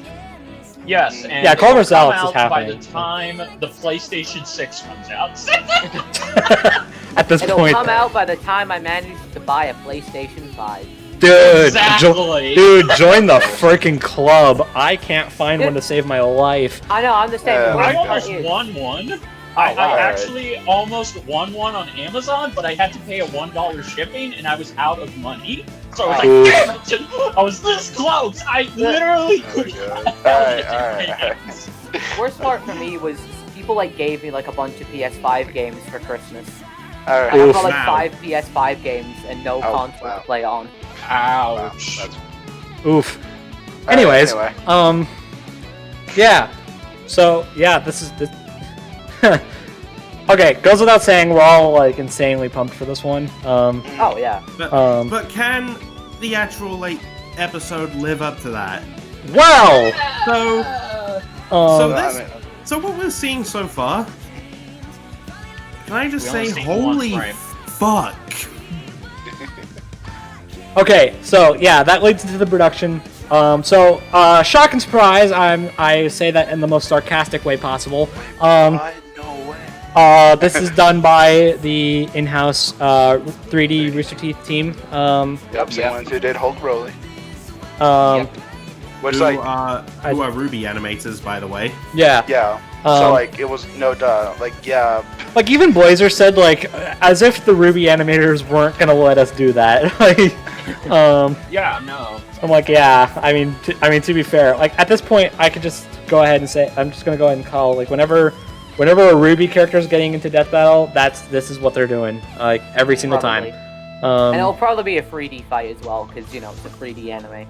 Well, Yeah. no, yeah, it has to be. Like, it Yeah. just has to be. I Yeah, mean, no, Weiss v Mitsu, I could have like been fine with that being a sprite. Yeah. I mean, They did yeah, sprites but- for both of them, thanks to they That's literally the have thing. matching sprites. Also, would have Literally. saved them a shit ton of money. It would have. Yeah. But like come on, at this point, like it was going to be 3D. I don't know Yeah, why I people mean, were so surprised. Yeah. Yeah. Would it have saved them more money if they went with 2D? Yes, absolutely. But they didn't, and I don't know why people are so surprised that they didn't. But anyways, yeah. Yeah. And also, to no surprise, Luis again went ahead and like, okay, so get this fight on trending, and we'll give you a frame. We'll give you a frame of the fight that happened. I literally kept my eyes on Heihachi versus Geese for like 5 hours, waiting to see when that would get on trending. Eventually, it did, and the moment I noticed it went on trending, I tweeted Yeah. Jets about it. He's like, "Bruh, there you go. Now give us that freaking frame." Is it bad? I have that to know. Luis, okay, Um, is it bad that Luis actually sent me the frame before any of you got to see it? Yes, that Yes. is bad, and you should feel sad about it. Oh, okay, good. By the way, If that's true, I feel okay. like I want to punch you in the face. Okay, good, because that's not true. Okay. Okay. Cool. Freaking Cool. Geese, Josh. Anyway. I mean, maybe one day it'll happen. Oh my gosh. Gosh, anyway. But anyways, yeah. So we did get that frame, and holy crap. Wait, I have a request. It Could you, looks so good. could you not show the picture of the frame? Could you show the picture of the cake? Okay. So, because I got brought up For again, I reference. should explain that story. So, Yes. Do it. Luis tweeted, "Get this on trending, and you'll eat a frame from Blake vs. Mikasa." But then he corrected himself. No, wait, I meant to put "get a frame." What is wrong with me? And Mate took it literally. Yeah, I saw that and was just like, I'm gonna take that super literally. And so I got again, it printed on a cake and icing, and I'm literally just eating it. well, now you just made your birthday cake feel bad because now it feels like it's going to disappoint you. Well, it's simple. Just do it again. Just do it again for his birthday. Just do it again. There you go. Oh, Just get the God. thumbnail. Just get the thumbnail printed on that cake. Just Now, what you should do Yes. is you should get the animation frame by frame and get a bunch of cupcakes. Oh my god. Yeah. oh my gosh. No. Yes. No. And Here's what he has to do. And then do a live eat reaction of you eating those cupcakes frame by frame. Like, oh, it's so good. The animation. Tastes like victory. It's like, and then Mate, I'm not with you tonight. I'm gonna go to sleep now. But yeah, no surprise that it's in the style it is. But like, oh my gosh, it looks so good. Yeah, it looks really good. Yeah, I'm Um, constantly like yeah. zooming in on it and just like being amazed like more and more. You detail pervert. Hey, to be fair, that's not a bad thing. No, it's not. If you want to get into animation at least, then yeah, I mean you'd have to be one. But yeah, especially if you're animating for RWBY, all the small details that they put in, just what are they doing? I love them, but what are they doing? Okay. By the way, looking like the puddles of water in the background, you can see like reflections of the sun. I know, I saw that. Yeah, I'm a so sucker good. for reflections. That's so cool. See, this kind of this is going off of this frame. I love it, but I hate how they can't actually put this much detail in the actual show because again, it looks so good. It's very fluid. It looks like it's going to be very fluid. It looks like it's going to have so many more details than the show can do, and the fact that the faces for Blake will be more expressive than she got in 3 minutes of screen time in the last volume. It just makes me so excited that they go all out for this. I was gonna say like I was gonna have you like chill out a bit on the anti-RWBY train there, but like I can't say you're. Why did you guys bring him here? He's harshing my buzz. I can't exactly say you're wrong about how much screen time There she had you left. go. on. There you go. I'm sorry, mate. Don't. I will say that I mentioned this in mine and Max's discussion. Like, when I first saw it, I thought I could believe, like, at first glance, someone mistakes this for an actual RWBY clip. Yeah, Although, when you look at it closely, it's not quite. it's not as sharp. that It's not as quality, but it's like RWBY animation, especially nowadays, has very like sharp detail and Yeah. models. This isn't quite that, but it's. I think it's as close as I think it's the closest they've gotten in the 3 RWBY fights they've done. Well, bear I in think mind. that was more on purpose to try and match the Mikasa model. Yeah, True. no, exactly. well, actually, no. I think because the Mikasa model is made like from the ground up, Yeah, Yes. so I think that's been made to like sort of match Blake's. Yeah, but I'm just thinking maybe they like softened the features on the Blake model to try and make it like match the Mikasa one more, or like Well, yeah. Well, bear in mind this is just a single frame, and Yeah, of as course, much so, like- as it Yeah, looks that's it. good, it can't. You can't gauge anything. You can gauge the look of it. You can see the details in it, but you can't gauge how smooth or fluid it'll be compared to the real thing until you see it. yeah, like Plus- you can look plus- at a single frame from like Naruto versus Pain and think, wow, this is going to be the best animated anime fight ever, and then And it's not. Yeah, exactly. Plus, So- like, with how the frame looks, like how it's shot, and with what the characters are doing, I wouldn't be surprised if that action is straight up for like a single second, and then we move on to something else. Probably, because it looks like they're about to clash. Yeah. Yeah. Like, that looks at the very start of the animation. Yeah. Well, Actually, I I can tell you it's saw, not. I saw someone say, like, oh, is this, like, the first frame of animation? Like, why is it just starting, like, on them already fighting? Luis didn't say he'd post the first frame. He said a frame. A frame. Yeah, that's fair. I don't mean this yes, is like the very first frame, but like this is like closer to the start, I'd say, like after the intro. Yeah, and Yeah, no. and you know what? Unlike, You know what I noticed about the background? It's the Attack on Titan city. No, like, is it just me or does that look like Menagerie? Okay, now I need to look at it again. Hold on. Yeah, I need to have a better look. I'm looking at the image of the cake, not the actual. No, frame. no, Richard, you let me have this. I need to see this now. If that's Menagerie, then I need I'll to. resend it real quick. Oh, thank you. You're welcome. It's just like I didn't scroll often enough on Discord, so I've just been looking at like your tweet about the cake the entire time.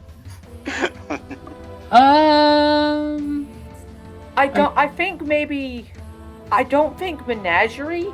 I mean, maybe Mantle actually. No, No. Mantle's it a little looks like a very dark. run-down building, and I don't think you'd see that in Menagerie. Because like Menagerie's more like urban, not urban, like more. Well, what's the word I'm looking for? Tropical? Yeah, more tropical. I'm being stupid. Tropical. This looks more urban, so I think maybe it's more likely. I mean, it could also just be some random town. It probably is a random. I think town, it's the. I mean, but it might coming be a from an city in outside. Attack on Titan. I mean, coming from an outsider, I think this is just straight up the city from like whatever that city's called from Attack on Titan. yeah, I don't think they specify in the actual script or in the storyboards where the fuck this is. So Yeah, I don't. I mean, to be fair, who you're cares? free to make as yeah, But you're as long free as to make there's, as like- many speculations as you want. As long as there's, like, plenty of buildings and, like, alleyways for them to maneuver through. That probably. Well, Yeah. well, no, Mark. This is just a trick. They're actually going to fight underwater. The one's going to fight. It's the only time you're going to see them on ground. Oh, come on, man. Blake hates water. I assume. You say that, she's the only Ruby girl we've seen swim in any form of media. Are you implying blondes can't swim? Oh my gosh. Because I I swear. dated a blonde and I. Okay, Okay, so I swear you- anyways, I swear you do. Blake's design. Yeah, they're going with the Volume 8, Volume 7, Volume 8 design for Blake. I don't It's know why. specifically the Volume 8 model, I can tell. Yeah. Okay. Yeah, I don't. Recent Could you- model. Could you imagine if they used the Volume 9 designs? Oh my whatever those would be? gosh. Like, Already that's tell how us to they're- what they Plot look like in Volume Plot twist, 9. It's the Battle Armor We Clips trailer. Oh. Oh, dude, that But in- versus the look that Mikasa has in Season 4. That'd be badass! Oh, that'd be cool actually. But anyways, Really, yeah. I'm Include just so the- glad they didn't use Blake's Volume 4 outfit because that. was Honestly, one of the most same. craziest I things like that. I like that design, but out of all of Blake's designs, it It was might lazy be my least favorite. because all it was just her volume. It was just a slightly toned down version of her Volume 1 through 3 outfit, but with a coat. Yeah, I just never understood why she wore a coat to a tropical island. Because It's fashion. It's fashion. Fashion. It's a cool looking coat, so I mean, No, like, no, I'm not dissing the coat. I'm just saying, like, But anyways, no, I'm glad they're using this design because it's honestly my favorite out of all of Blake's designs. Yeah, I think no, it's me absolute too. hell I to like draw, though. I've been drawing the aside characters. from the fucking leather cat suit she's wearing. Dude, I've been drawing the combatants this season, and Blake might be the most frustrating character I've ever drawn. I love her, but oh my gosh. it feels like every volume, just Ruby characters get more and more zippers. Like, eventually we'll just get like Blake, Dude, wearing Blake outfit has- that's, like 90% zipper.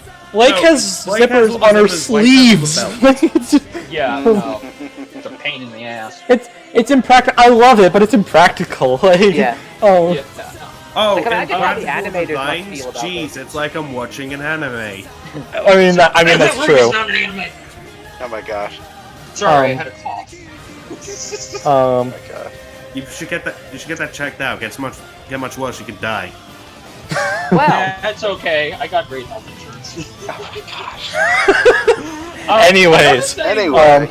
Okay, the Mikasa model, okay, looking at it again, it looks fine from the body, but one thing I noticed is the arms, or specifically the hands, they look a little janky. They don't look it could just like... be, They don't look like the coat, like the jacket is supposed to be going down the sleeve, but it looks like Mikasa has an action figure hand that just pops into it. It doesn't look that good. I mean, it could just the be. guy who was just saying you've only seen the screenshot. No, Yeah, this I coming was about from to a say, guy like, who has it's- seen an episode or two of Attack on Titan and knows what the model is. Okay. I think, like we were saying before, I think this might be a case of, like, this is just, like, this action in particular is just going to be really fast. So, Yeah. this It's might be, not like, meant to- this might be, like, the only frame that looks like this. Yeah. Like, with how the characters look. Like, in their, like, the poses at least. Like, so that might be why, like, there's some sacrifices that have to be, like, some liberties that have to be made, to make the animation look better and flow better. Like I swear, pause at any point during the cutscenes in Crash 4, and you'll bump into somebody like having like Mr. Fantastic level of stretch in his arms. Yeah. Which I mean that's done on purpose. It's cartoony, but that's what I mean. Yeah. So that's probably why it looks like that, just for the sake of that action. And it'll probably look better, like in either in motion or when she's just standing normally. Yeah. Indeed. Also, I don't know if this is just a me thing, but like seeing the freeze frame of Mikasa, I don't know why, but I kind of see it looks a bit like Cinder. I don't know why. Like maybe it's because I've been watching too much RWBY. But I could see that actually. I It did kind of think resembles- your face looked a little familiar. yeah, it kind of looks like Cinder. I You know, I don't know if maybe it's just maybe me. they used Yeah. the Cinder model as like a reference. Yeah, Maybe like- yeah, maybe. it's like the similar hair, or at least for Cinder's short hair, it's like Yeah, kind of similar. But I had to change that up a little bit. And oh, I don't know if you saw this tweet, but after me and Max recorded our discussion, he came up with an idea for how the fight could start. Oh, how's that? So the two see each other. Aaron is with Mikasa. He just looks between them and just goes, "Mikasa, she stole your due. I'll kill her." And then the fight starts. Meh. That's funny. I like it. Yeah. Okay, not that this has anything to do with like this frame. This just kind of like this has always bothered me since I started drawing Mikasa. But like, why are her swords shaped the way they are? What like the blades especially? Like, why do her blades look backwards? What, the whole box cutter thing? Yeah. That never made sense to me. I can't wait for a RWBY character to have a box cutter knife as their weapon. And then they happen to have like some weird rivalry with Blake. There we go. Parallels. Yeah. And Blake's just like, why do I feel like this is referencing something?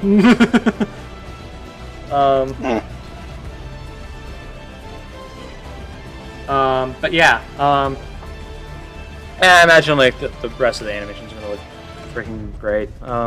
Yeah, and so one question that's kind of obvious, one that might have some discussion. Voice actors. Yes. I mean, Gee, I wonder who's gonna voice Blake. I wonder. I mean, yeah, but like, let's be honest. If they have them, like, why not use them? Let's be honest here. Yeah. Yeah. And then, Yeah. Aaron's coming back for sure, and I have goes without saying you won't hear any complaints from me. Yeah, Same. of course. I remember Sean said someone about Mikasa's voice actor. I forget who. Yeah. It was the person who voiced Queen Maeve and Wendy. Yeah, Natalie. Yeah, I know who you're talking about. Natalie Von. Sistine. Yeah. Yeah. Okay. Um. I was just making sure. Yeah. No, I know who you're talking about. I mean, I could see it. Yeah. I was also thinking, what if they go? Hang on, I've got to look up the name. You mean the official quickly. voice actress? Okay, that's a pipe dream of mine, but I doubt it's gonna happen. Okay, I thought that's who you were referring to when you said you had to look someone up. No, I was thinking Nicole Shara, who's the voice of Blake in the Ruby and Bridge series. Because I thought, you know what? Given that voice, she could pull off a Mikasa. Plus, it'd just be funny, official Blake versus a Bridge Blake. That does sound funny. Imagine if Mikasa then goes on to kill Blake with a bridge. How much of a like a heavy-handed message would that be? Yes. Oof. There's I also thought I'd- Alf Fliero. She voiced Mikasa in the Attack on Titan in 9 minutes video. Oh. Oh, and you know those Ruby Bumblebee animations that get posted on Valentine's Day? I believe so. I've heard of them. She voices Yang in those. Oh. Yeah, which I was surprised by. I remember I actually went and listened to Mikasa's voice like literally just today, just to think about this. And one of the ideas I thought of was like maybe Dawn Bennett, who's been on Death Metal before. She was Jean in Naruto. But what really tipped me off is that she kind of sounds like Elm, actually, of all people.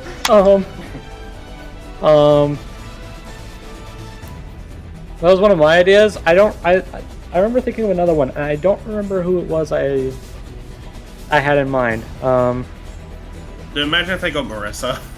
I mean, that's possible. But yeah, I don't know who's gonna voice. Dude, if by some divine miracle it turns out to be Trina, Oh my gosh. like, That'd holy shit. It would also give Mikasa versus Blake a record because it would be the first Death Battle to have both official voice actresses Yeah. play the characters. Yeah.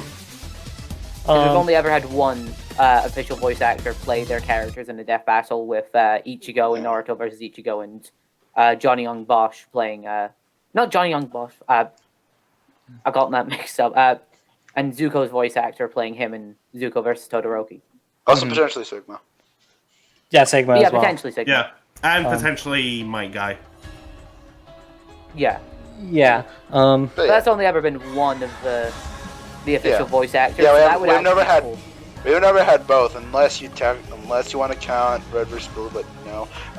And even then, there was Caboose. True. That was cool. Although like, Metaverse look, as Carolina great- had both of as- them.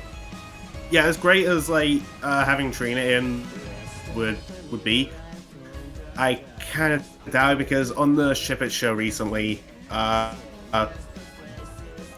mentioned that they would love to get the official voice actors for the characters, but it's just like they don't want to get them in trouble.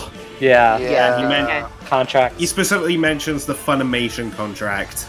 Ugh. So Contracts be whack, yo.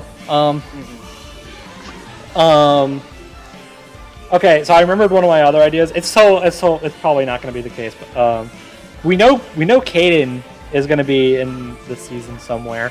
What if? Yeah, I was thinking about that. What if she voices Mikasa? You think she could pull off a Mikasa? I think Mikasa's a bit too high pitched for her, but I mean it's possible. I mean, there's a whole bunch of voices that Kaden can do, so... True. So it's possible. It's definitely possible. I don't know if that's gonna happen. It probably won't, but I mean, again, I wouldn't put it past her. Never It could happen.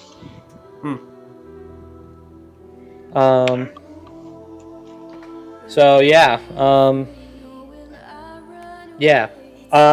Then there's the music. Okay, before I know I brought it up earlier, but this is actually the first commission track to become an official episode. Yay! that's yeah, true. And I joked about it earlier, but I'm still bringing up. Okay, and before anyone says anything, no, they're not going to use Titanic Shadows. Gosh, Yeah. I wish. Like, That would be cool. Well, if they did. as cool as that would have been, like Brandon said, like multiple times on his streams, like he wouldn't be able to do it for legal reasons. Like, if he were assigned to the episode, he'd have to make like a brand new track. Plus, However, when might... they get announced, when they get like assigned fights, they have to compose around the fights. Titanic Shadows was just composed as like a love letter to both characters, which is great, and it's an amazing track. But it wouldn't, it more than most likely won't fit for what the episode actually does. Yeah, because then the animators would be forced to animate around the track, not the other way around. Yeah. I think However, it would be cool. Oh, sorry, go ahead, ZDogg. that might be a blessing in disguise because if I can find the tweet. Oh yeah, Brandon said that he's so. Brandon Someone basically. someone asked if Titanic Shadows was going to be used and like tagged Brandon in it, and he responded with, "It's been I've spent 6 months in the hyperbolic time chamber since I made that track. Don't you want to see what I can do with this matchup after my training?" Yeah, So, which kind of sort of they might be subtly, getting something better. I wonder if we'll get a vocal track. It also subtly confirms that Brandon's doing the track for this one, Which makes me so freaking happy. Yeah. I would be interested though, like after the animation's done, how well Titanic Shadows could fit. I was wondering the same thing. I wonder if anyone would actually do that as like an edit. Watch, someone's going to. Someone, like, there are softwares out there that can like take audio away from. They can rip the audio out of videos, so like they could probably like seamlessly edit in Titanic Shadows somewhere. Actually, I think that's how some people make instrumental versions of death battle vocal tracks, if I'm not mistaken. Yeah. I know someone also did like we're going through like Hulk versus Broly and Sanji versus Lee, and it's basically redoing the sound design. And for Sanji Lee, they were able to keep the music and the voice acting. They couldn't do that with Hulk Broly. They had to edit in the music itself. But all it is now is just new sounds and the same music, but no voices. But then they did Sanji Lee, and it's like, oh, I can rip the voices out now. So that was cool. But someone will probably be able to edit in Titanic Shadows and just see how well that would work. I just think that'd be interesting to see. Yep. But chances are we might get something better than Titanic Shadows, which is that's cool, but like, I'm curious. This is something I wasn't even thinking about until Max brought it up. But so since this is now happening after Titanic Shadows got commissioned, I could kind of say I might have somewhat contributed with this episode because it gave Brandon some practice. True. And now he's like applying some improvements to like this new track. There you go. That's true. I mean, to be fair, like you didn't really like direct anything. You just gave him the money and said go nuts. But it's still something. I know. That'd be cool. I know Aidan asked just now, like, will it be a vocal track? Dude, I freaking hope so, but I doubt it. Dude, that would be so cool. They can only. After Weiss vs. Mitsuru, I'm just kind of like, maybe. They can only afford. I mean, look, Titanic Shadows proves it can work without vocals, but it would be nice. Yeah. Oh no, I'm not trying to say that it has to have vocals to be better. I'm just curious if this is an episode they would include it for. I freaking hope so. I don't. Although even if they do, I think Brandon's gone on record to say that both he and Aaron Therwolf have tried to like ask Casey if she wants to do stuff with them, and she's turned them down. Oh. I don't know why, but and I don't think Brandon does either. But and I don't know, maybe she's changed her mind. in that time. Maybe. I mean, how long ago was that they said that? I have no freaking clue. Oh, well, that helps. I know. Maybe like around Weiss versus Mitsuru time. I don't know. Maybe. I would imagine. I don't know how that idea. I don't know. Like, if that idea never came to mind for Weiss versus Mitsuru, I don't know how that would have been the case. Yeah, like it has to be. I'd assume it'd be something Ruby related for them to ask Casey. Yeah. Or even then, like, they have worked with other female vocalists like, to do these tracks, and I don't know if they would do this, but Erin Zek can sing. I was just about to bring that up, actually. That's true. Yeah, so they could get her if they really wanted to do a vocal track. But with or without vocals, I'm sure the music's still going to be incredible. Yeah. Dude, Lewis actually went to one of the Discord servers and then said, "Yeah, this track's a banger." Yeah, I mean, to be fair, if Titanic Shadows is anything to go off, these two soundtracks can work really well together. So I mean, we should be in for a good one. Yeah. Yeah. Yeah, I hope we get a track that's at least on the level of Titanic Shadows. Whether it'll be better or not, that remains to be seen. But We'll see. yeah, Titanic Shadows is amazing though, so they have quite a bit to live up to. Yeah. Well, in Brandon, I trust. That's true. All right. Okay, time for, I guess, like, probably one of the bigger discussions on this one. Wait. What? No. What? I was gonna say, have you brought up the researchers for this one? Oh, I guess, yeah, let's do that. So, okay, so this is funny. Remember, if you guys remember from last time had Nocturne Bros and DJ Tiki on the episode, and you know they did pretty good with Heihachi versus Geese, I'd say. So let's do it again. Yeah, they were literally doing it again. Yeah. And Liam's writing it again. So Yeah, and I'm not gonna lie, Liam writing this like surprised me. honestly, yeah, I totally expected Josh to be the one to write this. He is directing though, so. Yeah. But yeah, it's Blake. Yeah, DJ's doing Blake and Nocturne Bros is doing Mikasa, right? Yep. Okay. I guess, I mean, to be fair, after Weiss was researched by Max, and then True. and I don't know who I don't know if there was anyone else aside from Tiki that would want to go out of their way. The research team, despite working for Rooster Teeth, aren't exactly like super humongous fans of the show. Which is fair, because everyone's allowed their own different tastes and everything. Yeah. I mean, it's still kind of surprising, but yeah, no, that's fair. I have heard Lousy likes it. I have not heard Lousy's opinion one way or the other. I heard Ultra said it. I actually asked Ultra his thoughts on it after Weiss vs. Mitsuru was announced, and he said it was okay. That's what I heard. I don't know if anyone on the team outright hates it. I wouldn't be surprised, but I mean, it's a pretty divisive show, so there's Yeah. probably someone who hates it. So yeah. So, yeah. But yeah. So I guess now that we got the researchers out of the way, let's get into the debate. Do you talk. mind if I be the one to say it? Sure. Sure. Like, And Richard ruined it. Mikasa, you're screwed. Yeah. Okay.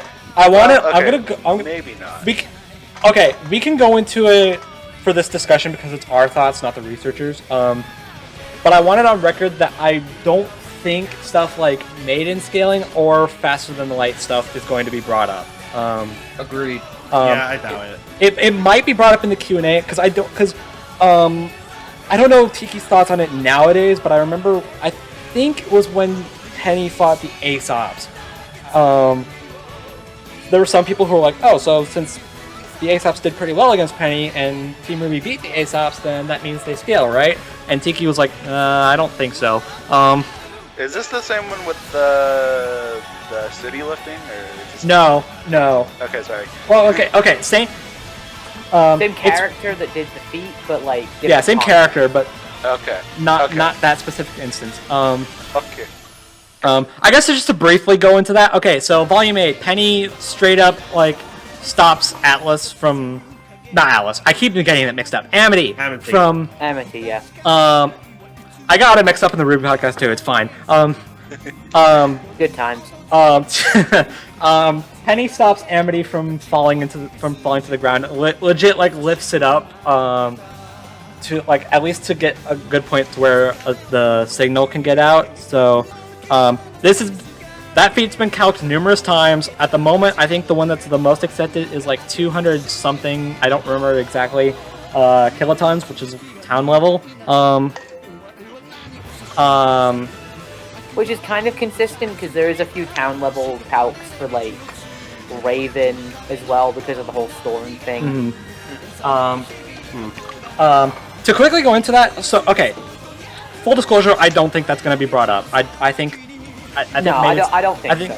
I think maiden scaling is going to be... The only way I could see it being brought up is if they bring up, well, here's how much Amity weighs. Yeah, but aside from that, I think I could just legit see that feat never being brought up. Same with them dodging Penny's lasers. I don't think that's gonna get brought up either. Yeah, I could maybe see the storm thing be brought up for like durability for Blake potentially, because Blake took a few hits from Cinder in the end of Volume 8, and her aura was still still active for a while. So you could maybe argue that her aura has like that level of durability. I don't think they're gonna argue that, but it is an argument you could try and make. Yeah, is the point I'm getting to. I should say I think it's fine to bring it up for this discussion, but I kind of want to have it where we kind of debate both, like on both sides of the argument. Okay, so obviously if Blake gets scaling to both of that feats, Mikasa is so going to die. Yeah. But for the sake of argument, I say let's not go into those. Yeah, because I personally am iffy about that myself, but I can see I think, being wrong. Me personally, I think maiden scaling is fine. There's quite a few instances of like RWBY girls performing better than Penny. I'm a tad iffy on the laser dodging. Not the actual like dodging of lasers, but whether or not those lasers are legit. I think they are. Yeah, I know you do, and that's fine. I'm not saying I'm on the fence. Look, if I can't get light speed My Hero Academia, you don't get light speed Brobus. Okay, fair. Yeah. Plus, also, like, it's entirely unnecessary, really. Yeah. I mean, to be fair, yeah. But I want to argue this without bringing those into question. Yeah. That's fair. Makes it less messy. Yeah. Okay. I mean, I'll go into that a little later. And it's a bit more concrete in that sense because, like, as I said, that's probably not going to be brought up in the episode. So, if it's not going to be brought up in the episode, then we don't really need to worry ourselves about it here. No, we'll worry about that when Penny gets in. That's true. Keep talking. I'm just gonna grab something off the shelf. Okay. All right. Okay, so I mean, honestly, even with both those feats out of the way, I think Mikasa's just kind of dead. Yeah. Okay. So to make and clear this up more, from what I'm hearing, the general consensus is they're equal in attack power, but Blake's just way too fast for her to even stand a chance. From what I've heard, I wouldn't go that far. From what I've heard, Mikasa's only equal in power with one weapon. Her overall physical strength is nothing compared to Blake. So, and again, on top of that, she's got the better speed.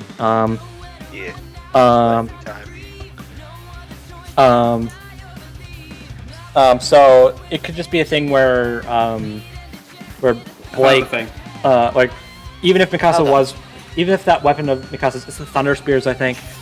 Yeah, it's the Thunder Spears. Like even if that, like if that, I'd say there are some debates over how powerful the Thunder Spears are.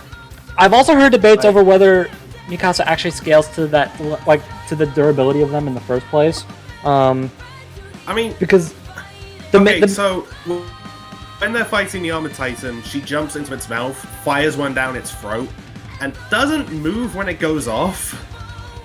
And there's this time when she tries to fight the Colossal Titan, and it emits steam from its body, which like blows the Thunder Spears back to behind her. They both go off, but she survives.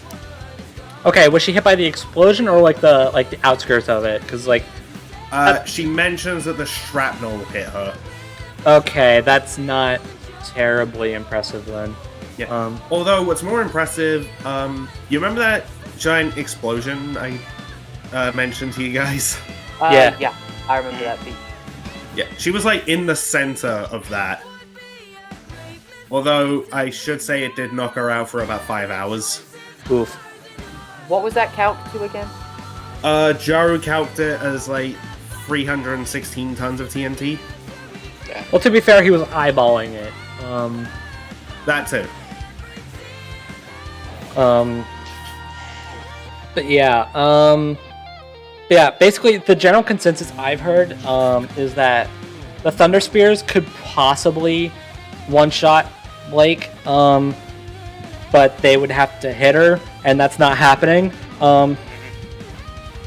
So Blake could just avoid the Thunder Spears altogether, and then go in, and then Mikasa's just screwed.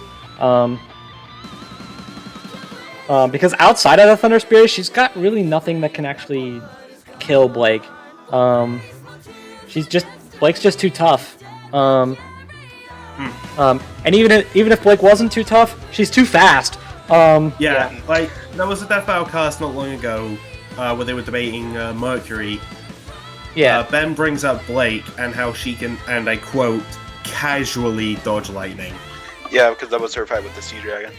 Yeah, the Sea Fei Long. Although you can debate whether or not that's actual lightning. That's it a, is. Do not. that's not a whole nother lightning. can of That is worms. not No, lightning. it is.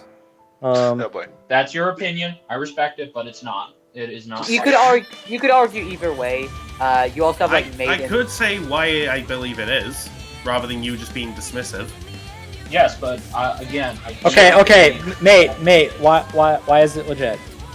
Okay, so it visibly electrocutes Sun, and it channels through metal parts of the boat. Now, they brought this up for Zuko versus Todoroki, the actual electricity and how it travels through the air being similar to lightning. So, this Sea Fei Long's lightning breath is actual electricity. So it would travel the same way as natural lightning. Not to mention, in the official companion book, which is the encyclopedia, it's listed as lightning breath. Okay, well, all speculation, but I believe, that everybody believes it's lightning, but it's not. I'm sorry. I do not believe it's lightning, because that would mean that if that was true. I'm using the same logic they used for Kaminari. Yeah, I know, and again, I don't believe in using that kind of logic, because if it is indeed lightning, then that would mean that Blake is faster than RWBY, or potentially on. Not true, actually. Yeah, we should also mention that Mercury himself dodged lightning. Yeah, Mercury dodged actual And then he lightning. Like kinda there's no other way around it. That was actual lightning. Yes, it was actual lightning, but again, it's like how that compares to Blake, I don't understand because No, I'll explain it. I'll explain it. Okay, So, I was going to, Mercury but you go ahead. Mercury dodged lightning. Yang can keep pace with Mercury. Not only should she and Blake be on a similar level, they both kept a similar pace with Adam. Counterpoint, RWBY got knocked out of her speed semblance casually by Mercury. And then 5 minutes later escaped him, so that means nothing. But again, I don't understand why people are under that belief, because again, it just doesn't make sense. I'm sorry. Like, Plus, if I remember right, in one of the black boxes in Weiss vs. Mitsu, they brought up people dodging lightning. Yeah. okay, that's bringing up And Ultra that and they Ultra dodge said, lightning instead Oh of- my gosh. there's a Ul- difference between telling and showing. Because that's essentially saying, oh, Mercury can dodge natural lightning. Go Oh, can by- blow up a planet. Oh, and Unless by- we see it, Oh, and by the Then- way, Weiss and It's Yang ugly. move in. Oh, and by the way, Weiss and Yang move in tandem with Lightning in Volume 5. So yeah, that's another thing. So Like- yeah, they're lightning timers. There's no other way around it. no, Yeah. no, I'm sorry, they're not. Oh my Like, god. you guys, like, again, you guys can believe that, and sure, could they say that? But yes, but they don't know what they're talking about. I'm sorry, because consistently, as I've viewed it and as I've looked at it, Blake is actually the slowest member. That- of Team Well, No. Richard, Nope. by your logic, I could just say the same thing about you, and then you would be wrong. But Well- see, that's the thing. Okay, You're not here- To be using fair- logic. To be fair, there is a time skip between. Okay, see, yes, Oh my right God. there. There's a time skip, so it happened off screen. So Blake What just the heck does casually that have to do with anything? became lightning time. Again, Well, I I'm mean- sorry, I'm not. He fucking did it on screen, though. Yes, but that's not lightning. I'm sorry, I don't know what to tell you. You That's can tell just- me it more flashed. about why that's like that. I don't see what a time skip has to do with anything. Like, Well, no, I'm just saying that if you don't believe that the dragon's lightning breath is lightning, and you can say that potentially Mercury and Ruby dodged each other. Ruby's the fastest member of Team Ruby. You could argue that post time skip Blake is on Ruby's level and therefore I should- scales to lightning. At I the should- very That's bare it. minimum on a reactionary level. I Well, should know. again, I that's- should also know. That's just an assumption. I should I know, also but know that's the Blake kind- is pretty I much. see where you're coming from. I think Aidan is doing. Aidan and Brobuscus are doing a better job of explaining it. But see, again, I don't see it. I'm sorry. I should note. Blake is slated as like the fastest character on Team Ruby outside of Ruby Oh, so Semblance. Ruby is no longer the fastest. No. Okay, Outside well, of. thank Let me you. finish. Outside of Ruby Semblance. No. Again, no. I'm not trying. Again, no offense. No disrespect. With all respect, my friends. If Blake is now the fastest member, aside from Ruby Semblance, that's essentially saying Ruby is slower than Blake. You can't have your cake and eat it too. I'm sorry. Well, no, Well- I'm not like, I'm just like bringing up potential arguments. I'm just trying to like let you. Well, guys anyways, talk even if about the it. Even if the time skip meant anything, Weiss and Yang's lightning feat happened after said time skip, so that doesn't matter. But anyways, all that aside, I don't know what Weiss and Yang's feat came out to. Mercury's has been calced to Mach 78. There was another feat in Volume 8 with I don't know how this scales to anybody, but the giant Grim geyser that hit Atlas, that hit Atlas in like a second, and someone calced that to almost Mach 100. I don't think that's very fair to give that like reaction time to any of the Exactly. characters. Yeah, I don't know how that applies to. I mean, maybe like you can argue like because it's the Grim and Grim are fodder in Ruby.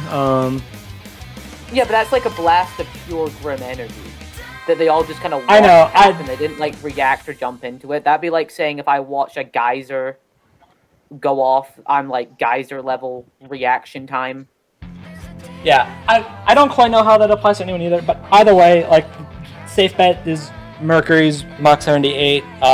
Blake gets scaling off of that. You can scale Blake to that. Um, that's something you can And say and as even then, that's like what, like almost, that's more than like 30 times faster than whatever Oh. Mikas has got. Yeah, Yeah, the no, fastest Attack on Titan characters are is evading bullets. Yeah, I believe the consensus for Attack on Titan character speed is Mach 2, which is way slower than anything you could argue Yeah. for Ruby.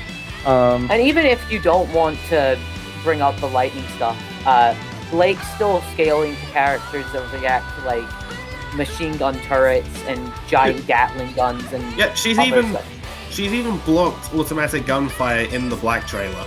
Yeah. Yes. So it's like even if you disregard all the lightning timer stuff, that everyone's allowed their own opinion on that. You can choose to support that. To each their own. Blake does have confirmed feats that prove that she's faster than Mikasa regardless. Yeah. Yes. Which is kind of the crux of... Yes, but I would say she's barely faster, because again, if this was somebody like RWBY, then yes, she's 10 times faster. But again, okay, well, not a that's kind of the problem, because speed is kind of the crux of this fight. Yes, no. Like if Blake is fast enough to dodge Mikasa's best stuff, which as we've said she is, then she just wins. Yeah, because just dodge attack, explosion flow, next slice, GG. Yeah. And on top of that, like she's got her aura, which will block like 99% of the damage that Mikasa will throw at her. She has her semblance on top of her already greater speed. The only reason she has good speed to begin with is because of her faunus physiology. That's not true. That's not true. 'Cause many other characters are capable of like blocking capable of reacting to machine gun fire and all that stuff we mentioned before, and they're not faunus. No, but Blake is already granted above superhuman agility, speed, and all of that, so really just means she's not a bullet timer. She's somewhere in the ballpark of being in the speed of sound, which I do agree with, but I do not agree with the consensus. Plus two, another thing that why I get why they're going to do scaling is because Blake has no feats of her own. Most of the feats she does. Yeah, I was about to say, she kind of does. Let's see, there's slicing through robots, like their that's next one thing. Breaking out of a spiderweb trap with her bare hands. Yes, breaking through spider silk, which, as they've noted twice before, is stronger than steel. How many times has she done it without the team by her side? Nope, one was by her side. Okay, so 3 times? Anyways, casually cutting through robots. She cut through the arm of the Netlesian Paladin. There's 2 Aidans now in the call. What's happening? Out there.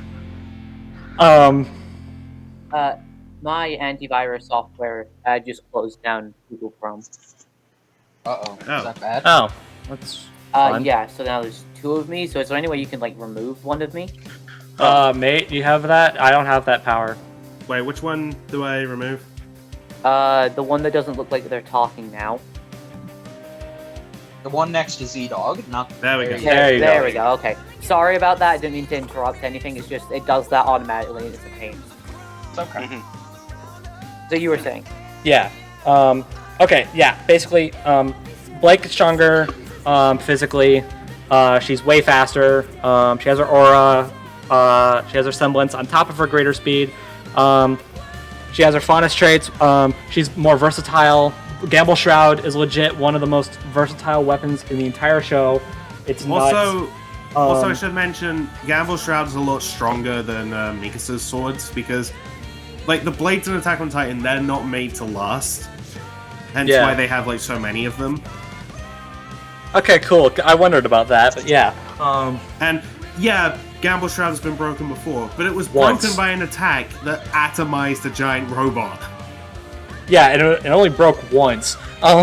Like, Attack on Titan swords break all the time. That's kind of their purpose. They're used temporarily, and then they break. Yeah, they break often because it's cooler that way.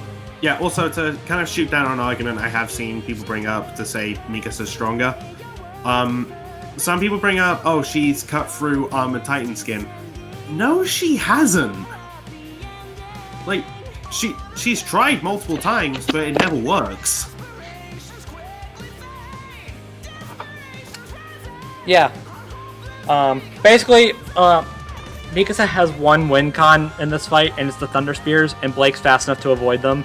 And she only has, what, like, There 4? There is one other thing Mikasa does have going for her. So, I'm gonna have to explain a little thing about Attack on Titan called paths. Okay. Oh, And- yeah, I've heard of them. Yeah, so this is a thing that like links all of the Titan shifters to each other. And Okay. it's why they have like the memories of previous users. Now, about 100 years before the series takes place, the king of Paradise, the island this show takes place on, he wanted what was essentially like the ultimate human weapon. And through like some experiments to do with Titans and whatnot, he created the Ackerman clan. Huh. And basically, when the Ackermans they find someone that they like latch to, it awakens that side of them. And we actually see this with Mikasa in the show when she's a little kid, and Aaron's like telling her to keep fighting when. After her parents get killed, she has this like electric thing going like from her brain like throughout her body, and then she just like goes beast mode. That's when her Ackerman side awakens. And this does two things. One, it gives her some Titan strength. Oh. And it gives her the battle experience of every previous Ackerman. Wow. Okay, so she definitely has experience on her side. Yeah. That's cool and all. I mean, but it's kind of experience at this point. Okay, experience at this point is kind of a moot point if your opponent is so much stronger and faster than you. Yeah, and But- Blake has defeated more experienced foes before. Yeah, like you could have. Like, granted, Aside they from- didn't have that much, Yeah. I was gonna but say. it's still something to keep note of. Like you could have a character who's like got the most experience in the world, but is an absolute weakling, and pit him up against someone who's like big and strong and fast and whatnot. That all that experience matters not. Like, experience really comes in if, like, the gap is really close. Yeah. Yeah. Which it's not.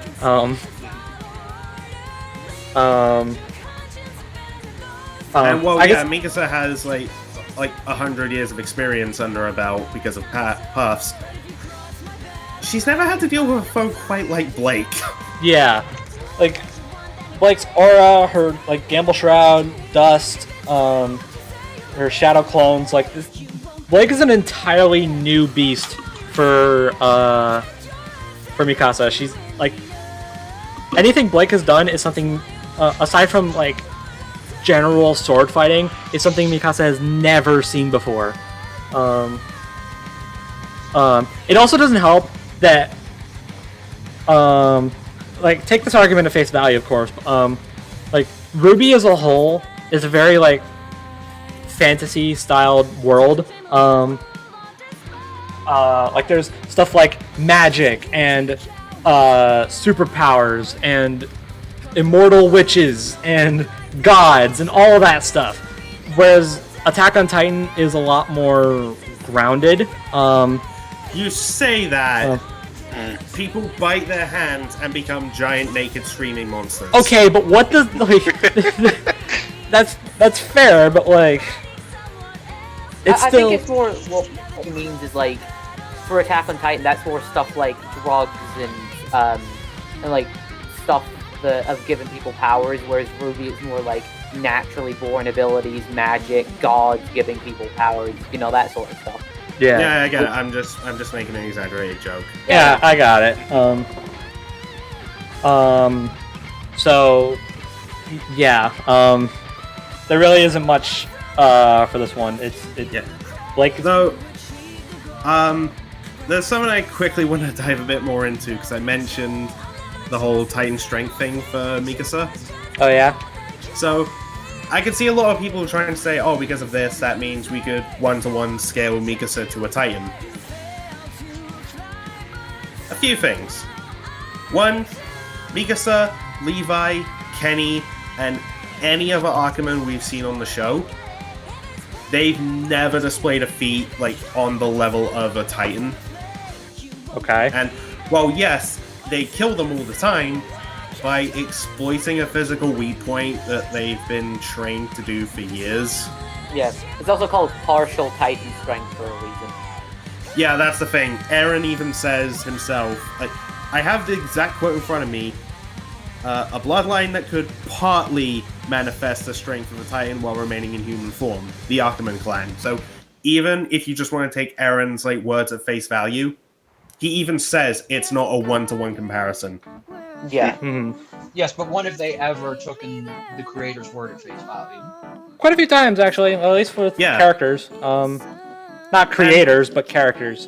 Yeah. Now, let's say, for argument's sake, you decide to, let's say, scale Mikasa to Eren's Attack Titan form, which she does not.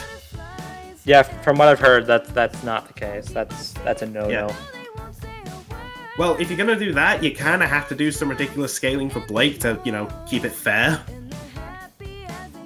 And the stuff that you could somewhat reasonably scale Blake to would vastly outclass that. Yeah. I wanted to mention a Thunder Spear counter argument I was going to mention earlier and forgot. It's Levi. Levi uses a Thunder Spear. He tanks the blast, but it puts him in like it severely cripples him. Oh. Think Mike Guy. That's basically what I'm getting at here. Oh yeah, god, that bad. Yeah, Levi almost dies. Like, and by almost he means like Levi needed like medical attention yesterday. and even after that, he like lost a few fingers. He had half of his face stitched up. Like, it's disgusting. He but still yeah, went into the final battle. Like, because so it's Levi. So all of that kind of throws a bit of sus at Mikasa being able to like have the same durability as the power of the Thunder Spears. Alright, there's also some debate I've seen over like how powerful they are because of the Armored Titan. Well, my point is that this is important because if Mikasa was as tough as how powerful the Thunder Spears are, then that's higher than Blake, assuming you don't go into melee scaling. But again, we're not.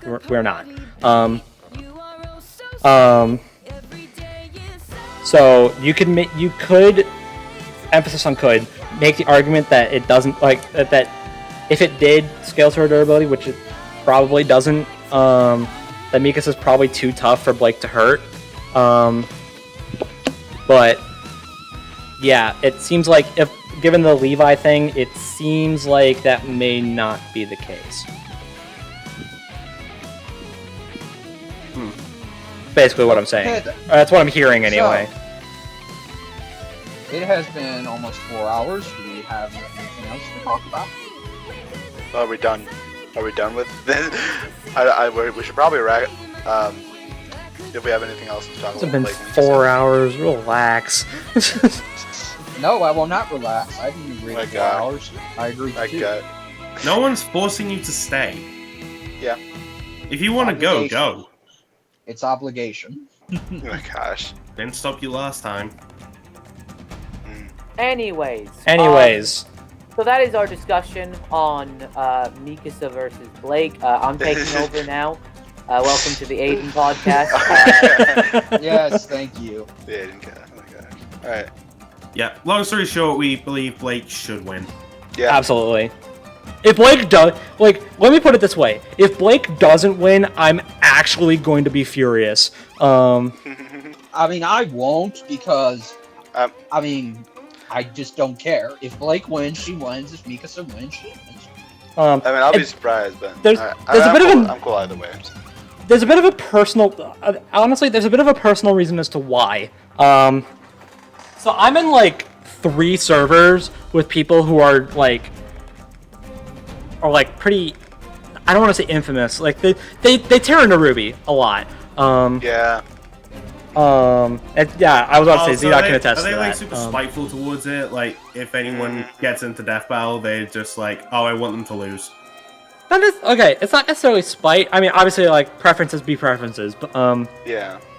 and I'm not gonna be one of those guys that says like if you hate RWBY then you're a terrible person or anything like that. Yeah, like because people are just as terrible as the people if you don't that say if you don't you're a terrible person for liking RWBY. Yeah. It's like if you don't like RWBY then that's fine. Don't let me change your opinion. But I know for a fact for these next few weeks I'm going to be like defending Blake, like whether it be her like chances against Mikasa or just her character. And I'm also going to be talking about how much I love RWBY. And a lot of people around me are going to be like, no, Blake's terrible, or no, RWBY's terrible. So if I have to go through all of that, and then the episode comes out and it's like, wait, why did you guys think Blake would win again? Like Mikasa absolutely wins. What are you talking about? You guys are idiots. If that happens, if I have to go through all of this, and Blake dies horribly, I'm actually going to be furious. It's a little bit of an overreaction, but okay. I mean, it's not your fault. It's just people need to calm down with their hate for RWBY, in my opinion. But whatever. Yeah, more of the story. Yeah, basically, like, yeah. Just don't be disrespectful to something people like. Yeah. I was gonna make Star right now. But yeah, well, mate, do you have any closing words? Do you have any like closing remarks on your since it's finally happened now? Well, I've spent years believing, Blake should totally win this. I'm trying to prepare myself for the possibility of Mikasa winning just to be on the safe side. And because I've looked into this like so many times, and as much as I know, Mikasa's most likely going to die, and I like Mikasa, I've also looked into some of her other suggestions. They do not end well for her. So, Kind of if she seems was to be a going to get theme into of Death Attack on Battle and Titan. lose, then I'm at least glad with it being like to Blake. And also, I'm just like happy to get an Attack on Titan character at last. Like, it didn't have to be Mikasa who was the first rep. It could have been Levi. It could have been Aaron. Or frick, I don't know, Armin. What if it was Annie the whole time? Well, all I gotta say is good luck to whoever Armin fights, because he's essentially a walking nuke. Okay then. King of a bomb. No. I didn't mean that literally. But yeah, I've got nothing else to say as well. I'm keeping my expectations low, and I think this is going to be a good fight. Yeah. And I'm excited what will follow this up next. I'm looking forward to it. So. What happened to Brobuscus? That's a very good question. No.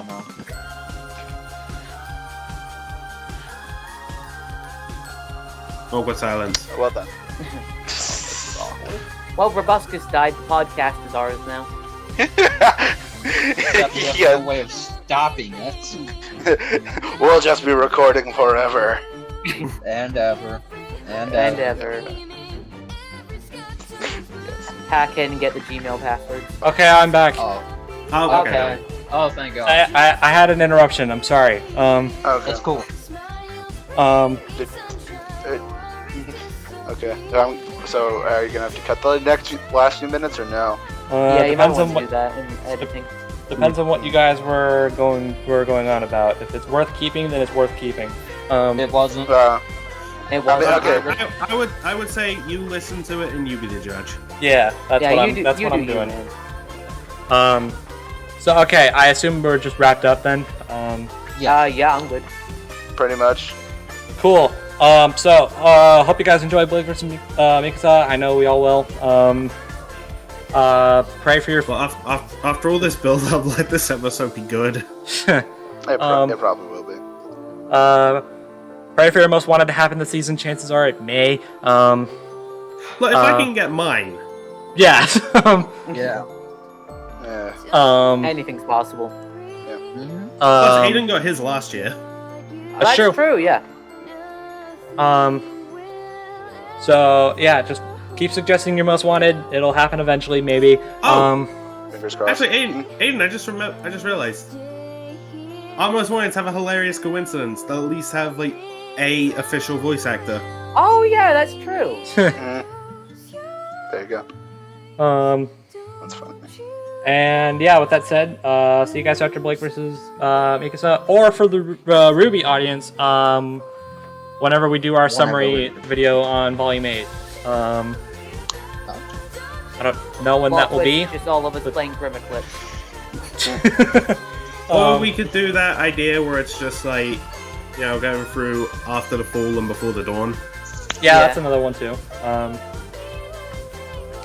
Yeah, we'll probably do that before Volume 9. Or alternatively, Brobuscus gets an Audible subscription. Nope, we're doing that one. Okay. So yeah, hope you guys look forward to any of those. And we'll see you guys then. Bye, guys. See ya. Bye.